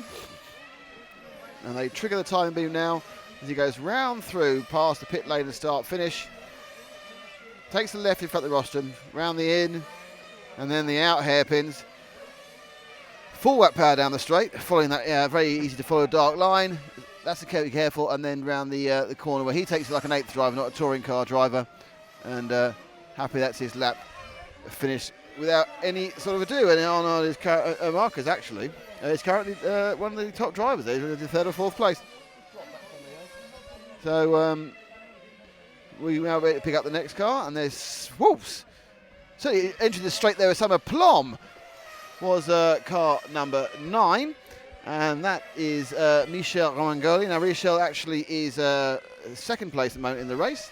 Michel is in 17th, so he's the B squared sort of position. The first person outside the bubble of qualification straight into the quarters. He'll have to do the 8th, so even more race where things can go wrong. The Italian Serpent Velox Sonic engine, so it makes some noise. And he's a very safe pair of hands through the in, through out. One of them entered the straight with quite so much aplomb as he did a couple of laps ago. No oversteer the straight, comes around the fast sweeping left hand to the tightening end of the straight. And that's the interesting corner. Again, another person taking a much more wide line. He goes for again. Now the interesting thing obviously is that the reason that the cars do look quite tail happy is they are actually running completely solid rear axles. So they're 4-wheel drive, foam tyres. They've got a solid rear axle, and most of them have one-way bearings on the front, which means that under acceleration, they're actually being pushed along, and they only actually contribute anything to the drive of the car when they are on heavy acceleration, the rear is slipping. So it's a sort of a part-time 4-wheel drive car. Very complex machine. It's got a full sort of adjustments you'd expect to see from, and they're all in metal. I mean, when we look at touring cars, electric touring cars, there's lots of carbon and there's lots of plastic parts. With these things, yes, you have some plastic, but they've got a big fat metal chassis rather than carbon chassis, and huge amounts of engineering in the drive shafts. But they are there, of course, putting out about 4 horsepower from the 3.5cc engines. 2-speed gearboxes, a low and a high. Not a massive difference between the two, perhaps 25%, but enough to keep these very revvy little engines somewhere near a power band. And we're following there is the car. I think that may be the car which had the big heavy hit early on. That's car 1. It was. Now he had an accident before the race even started. Did Rick V, and he's had a bit of a difficult qualifying. He's not really managed to get much rolling, and in fact, even here he's in 3rd. We've lost 2 drivers. Ollie Mack and Arnaud Mathieu have already gone with problems. Looking at the lap times, again, there's no real pace in this entire field. The best time we've seen so far was from Michel, which is 19 flat. We saw 18s in the previous heat. This heat, not enjoying particular conditions. They're not really looking on for particularly fast times either. So the minor improvement we saw in the last heat may just have been down to people getting their setup right. It may well be the track still hasn't come to anybody. It's certainly not going to be a rocket round like we sometimes see, where suddenly everything comes together, the track, the conditions, the tyres. We're now going for a lightning fast pit stop. In, out and through takes about 7 seconds on your time. Here's Rick V. Give you guys, last lap was a 19.8. We'll see what it is this time up with a pit stop. So 19.8, remember that. So he's stopped, he's fueled, fire gun and put it in. Rick, an A finalist last year, I think he was third overall in the end. And his actual lap time for this particular one, as Rick comes through now, is 27.047, so about 7.2 total time, pit lane time for the pit stop. Carries on going round. And he's now, look who's on his tail. And his tail is the green and white car, which goes through start, finish, past all the pit. Pit guys are all looking very relaxed. They're all standing back. I think the pit guys' work is done, barring disasters, which is always a nice feeling, I'm sure. So the green and white car that comes up straight around the corner, that is car 7 again of Marcus Linder. And in the intervening periods we last saw him, he's dropped down to 7th. So it was a bit of an early start, an early phase of interest. And so behind Marcus, it's the... Who is it? Let's have a look at one. And we go through, and that is now car 3, the serpent of Michael Salvin, the designer and the many-time European champion in the past. Michael was talking about how he doesn't really like these new additive on the cars. This year's the first year that cars are running with additive on the tyres. Well, legally, they're probably running for years and no one's mentioned it, but they are, and there's some pretty impressive additive applying systems in the pits. But Michael was saying really that his car just doesn't handle as well, or doesn't see the benefits of additive. I mean, if you look at the lap time, it certainly does seem to give you quite a big kick in the first few laps, the additive on the tyres. Whereas how quickly, so it's not, whilst it's going to have a big say in these qualifiers, because in 7 minutes you're feeling the effects of additive for 5, in the final, which is 45 minutes, or certainly in the semi-finals, which is 20 minutes, it's not there for most of the race, 17 minutes or so of it, and you're because you still have to go around. There may be people who will change tyres in the main final, certainly won't in the semi-final. So having a car that runs well on non-additive tyres, that's a hell of a disadvantage at the moment, but will become a massive advantage, obviously, once we get into the actual finals tomorrow. Michael's got a bearing down on the back marker, which I think is Rick, but needs to get close enough to get past. And obviously, when everyone's quite a little bit wide there on the in, very wide on the out. He's got some very wide lines. Let's see how he takes the corner. He comes to the left. Is he going to take the next one? Is he very, very, very wide? Oh, too wide. Wow. And he was getting wider and wider and wider and wider, Michael, there, and finally came off the track, which is, I think, more symbolic of the fact that he's picked up terminal understeer. He's carrying on. That's brave. Or he just having a problem finding the car. Now, the car's got a huge lack of rear grip, it seems, or he's got a real handling imbalance in that car, and yeah, he's having a real problem making that top corner. So he's retiring. So that was an issue at the front end there before he actually came off the circuit. He's having a problem with the car was gradually understeering more and more and more. Well, I think that basically was out of grip, but we had oversteer as well. So I think he just had a car that completely lost balance, and it drifted off and did a bit of damage. But I think by then the handling was already wrong. And we're now with the bright orange car. There the 4 goes to the switchblade. Car 4, of course, being that of Walter Salimi. Walter is currently in this race in 4th, and the race is just about coming to an end now. In fact, that excitement with Michael, we made him lose the fact. So 4 cars in it finish. Unfortunately, Mark Green again was one of them, Michael Salvin. But it was Mirko Salimi who won again with a 22.713, which I think is better than he's gone before. Mirko, no, it's the same. He's gone about 4/10 second faster. Then Michel Ramangoli, 22.9 in 7:15. Then Marco Vanni in 19. So no real rocket round evidence. Now it does seem to be as quick as it was before, but not quicker. So it does give everyone a chance. There's no massive advantage in this heat, but then there's no massive disadvantage either. So as we wind down from heat 7, and get ready for the final heat of the day. And that, of course, features all the major names, and that is Daniele Alesi. Well, actually, off in pole we have Robert Peach. Car 2 is Dario Balestri. Car 3 is Lamberto Collari. Car 4 is Ida Vangerstel. Car 5 is Simon Spurch. Car 6, Albert Pico. Car 7 is Daniele Alesi. Car 8 is Andrea Pirani, car 9 Robin Dont, and car 10 Oster Cabezas. Now, currently, the top 4 are Robert Peach, Lamberto Colari, Daniele Alesi, and Dario Balestri, with the fourth of those, Balestri, being a 7:10.2. Just outside the Magic Top 4 qualifier is Eva Vangerstel, Albert Pico, and Simon Kurzbert, who are all on 12s. So they are looking to get into the final. They're going to be slightly quicker. All to play for. I think Robert's quite safe with the 7:06. So he will be almost certainly into the final, semi-final.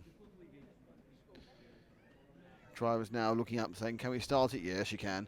And the general confusion, they wait to roll this out, and there'll be 3 minutes. So, we will be starting this final live heat in a second. Happens quite the countdown, because basically there's a changeover from Heat 7 before we start Heat 8, and then we will get underway. You'll probably be able to see some of the orange flavoured marshals. As you know already, the marshals are interestingly talented. We almost had one run over earlier, but they are full-time marshals, so the drivers haven't got to get off their backsides and do anything. They can quite happily continue going with what they want to do.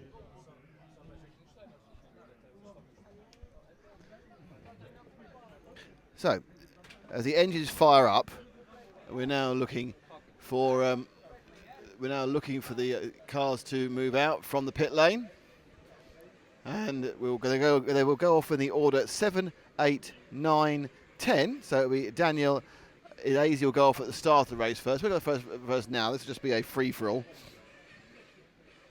As you see, we're looking down the scale. They're waiting to get going. They're being held at the moment. The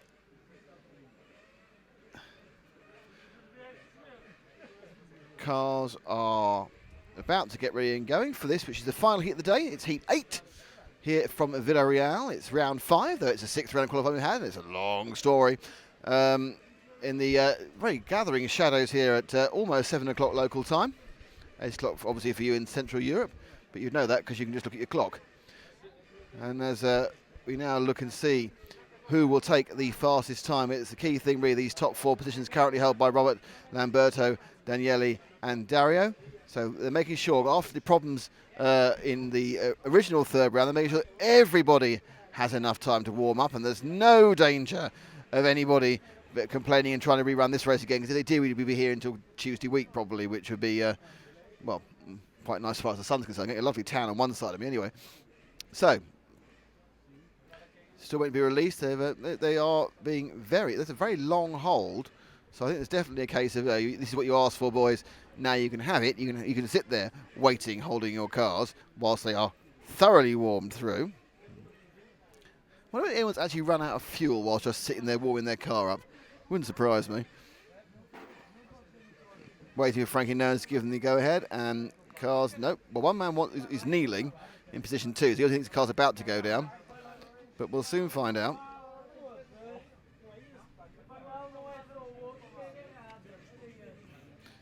So, as we wait for the reason, this is definitely a hold. This is definitely a delay, and they've definitely. So there was a slight problem there because that was a 1 minute hold. We don't have. We can't actually hear the PA, the local driver PAs know what that problem was. But the cars were all underway. The first car on their warm-up lap, 8 and 7 and 3, and there you can see just nipping through there was Colari. Now leads that train of cars, the yellow car. But this is not qualifying. This is just warm-up. It's just a chance them to make sure everything's working. As the people in the bar behind me thump about a bit too much. They're changing a barrel behind me. Do you know what? I've never done a commentary where someone has changed a barrel of beer behind me. It's a first for everybody. So moving forward. We're now looking at the warming up. And warming through. Going through the in and out. And then coming up the straight. 2 cars well behind slightly. So Colari is being slightly overtaken there by the number 9, but that doesn't really matter because it doesn't count at the moment. So whilst I'm sure Robin Dont will be very pleased about that, it counts for nothing. So the 10 cars in this race, it is Robert Peach in car 1, Dario Balestri in car 2, Lamberto Colari in car 3, Ida Vangerstel in car 4, Simon Kurzbuch in car 5, Albert Pico in car 6, Daniele Alesi in car 7, Andrea Pirani in 8, Robin Dont in 9, and Oscar Cabizas, which is a great name to say, from Spain, is in car 10. And for the we have about 5 different chassis. We've got Muga, Motonica, Capricorn, Shepherd. Actually, we've got 3 Motonicas, actually.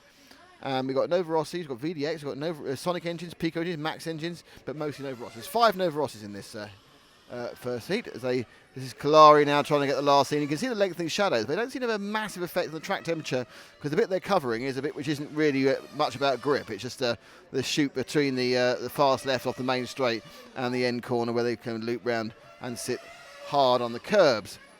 As he comes down, and this point again taking that tight line that Kalari's been taking the whole time. And we have about 50 seconds before the race will get underway. The qualify will get underway. We have nothing but races tomorrow from the 164 final. We'll hope to show you. We'll have them all up. They'll all be there, but we'll have some surprise moving camera bits in the middle probably, just when we get some free time from everything else we're doing, producing the videos and the technical. So we are now about to see the cars gathered into the pit lane, where they'll be lifted up. Now the first car out here will be Daniel Alesi. And he will be quite pleased with it. A clear run, and he's currently in 3rd, but of course he's going to be seeing clear track, and that is the best way to start qualifying. He theoretically should actually be able to have no problems whatsoever. You get a clear run. You see, that's a kiss of death. That's a curse the commentator. I've just said that Daniel Alesi will get a clear run, and he probably won't. So the cars are all going. Lots of revving. Off they go. So it's Alesi who'll lead them away with a Shepherd Velox with a Sonic engine. Off he goes. So the Italian knows what he has to do. He's currently 3rd, looking for some fast runs. He can get into 1st or 2nd, but definitely he doesn't want to drop lower than 4th. So he's off and running.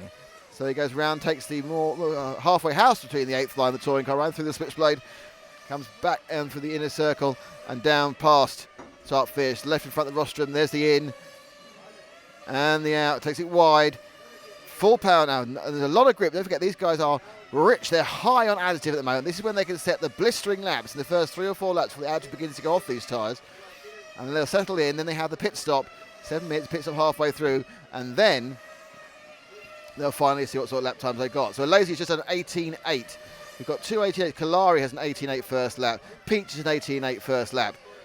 In fact, we have 4 drivers at 18.8s because Ida Vangerstel's joined them. Alesi's an 18.8 for his 2nd lap as well, so he's certainly making use of the tyres whilst they're at their best. Car actually, a bit of oversteer there, so that wasn't as good there through the out. So whether that affects time, give you an idea, it was 18.56 his last time. 18.836. And that little bit oversteer, 19.1, 3/10. Robert Peach has just laid down the law with an 18.5, which has put him way forward now. So Peach again has begun to get into stride and slightly open it up a bit.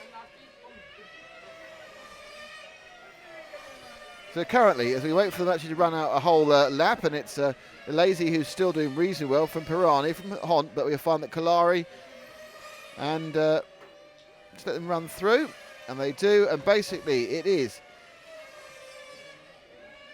Peach had a problem. He's dropped back. So Peach is no longer near the front, which is interesting. He's dropped back about 8th place overall. Kalari, I think, actually is the quickest. And they're all on for very good sector times, but you can't tell we haven't the pit stop yet. So it's Lamberto Kalari who's leading from Alesi in 2nd. Peach not putting in a good performance. He's putting in a good lap, but he obviously had a problem off camera somewhere, and he is dropping down. So as we're now looking at the number, coming down the straight now, it is the number 9 car of our friend Miss Robin Dont, and he is now running quite well. So Robin is currently in 5th, 6th. Robert Peach has climbed back up to 4th. It's Kalari from Alesi, from Vangerstel, from Piech.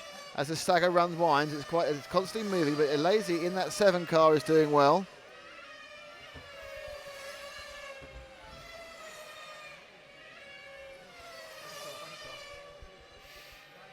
And now, right behind there, we see there's a car. I think this is the car again of.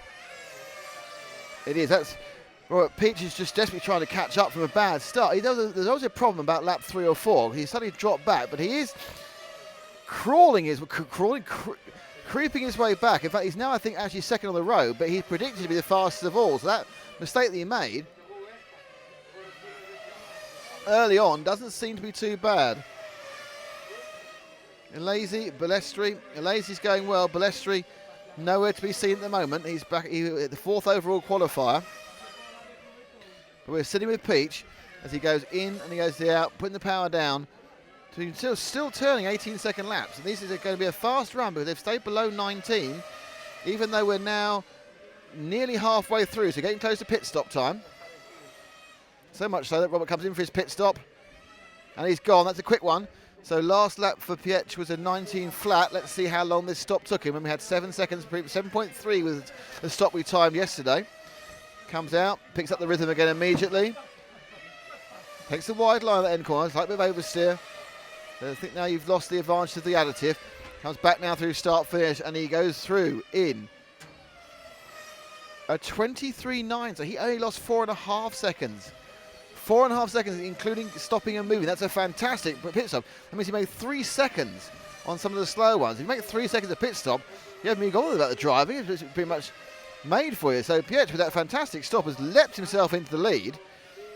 Second place is Kalari. Third place is Balestri now, but I'm not sure if Balestri stopped.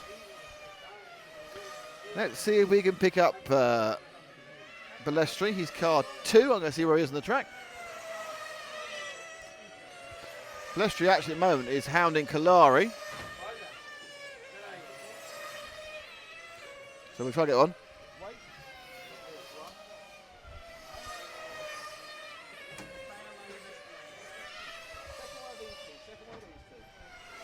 So there we are now with Balestri, and he's hounding Kalari at the moment, a little bit wide there.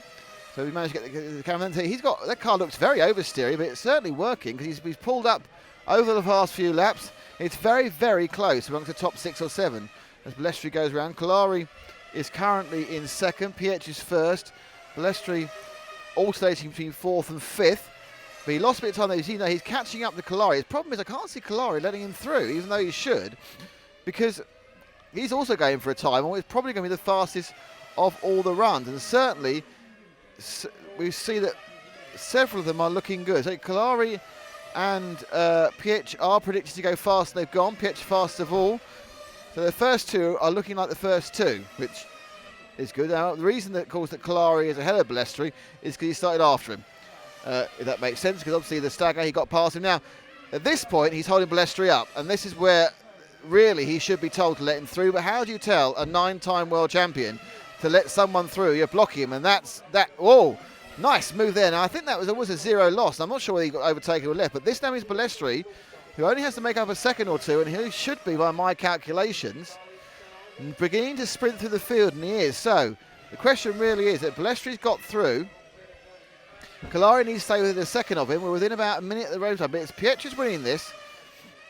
I'd say that Kalari is in second. It's between Albert Pico, who's been going quite well, and Balestri for third, and Lazy's faded slightly. So this is what it's all about. It's all about really second and third out here. But I think Kalari needs, if he stays with this, and again, Balestri's been struggling at that top corner. He's getting too much power, too much oversteer. Sort of chopped Kalari there, and Kalari would have lost a bit of time out of that one. And as they now enter what is probably their penultimate laps, they've got 2 laps to go, these guys. They're moving forward. This is Balestri from Kalari.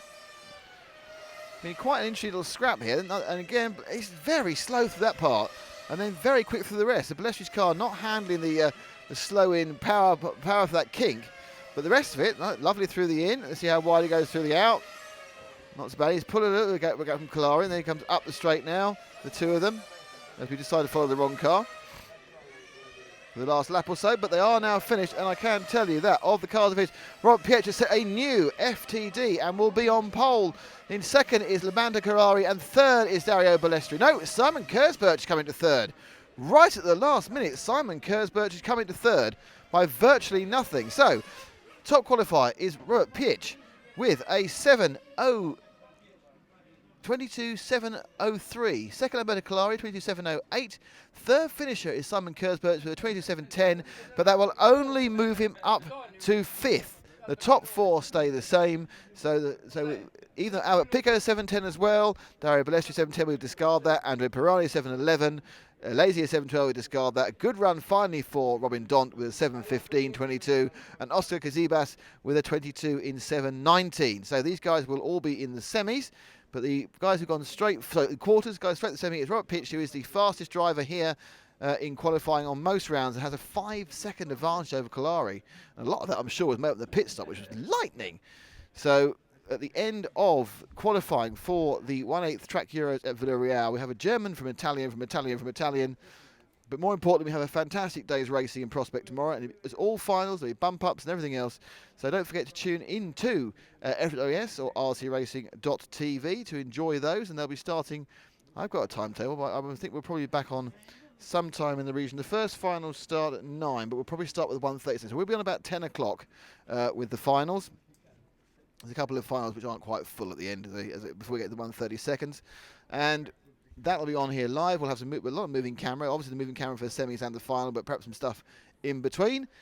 Hopefully some special bits of fun. But that's all today from Villarreal. Thank you for watching. If you've got any questions or queries, my Twitter is @RCRacing, and you can ask me anything you like. And if it's horrible, I'll block you. If it's lovely, I'll who knows. So join us again tomorrow here in Portugal at 10 o'clock. But for now, thanks for listening.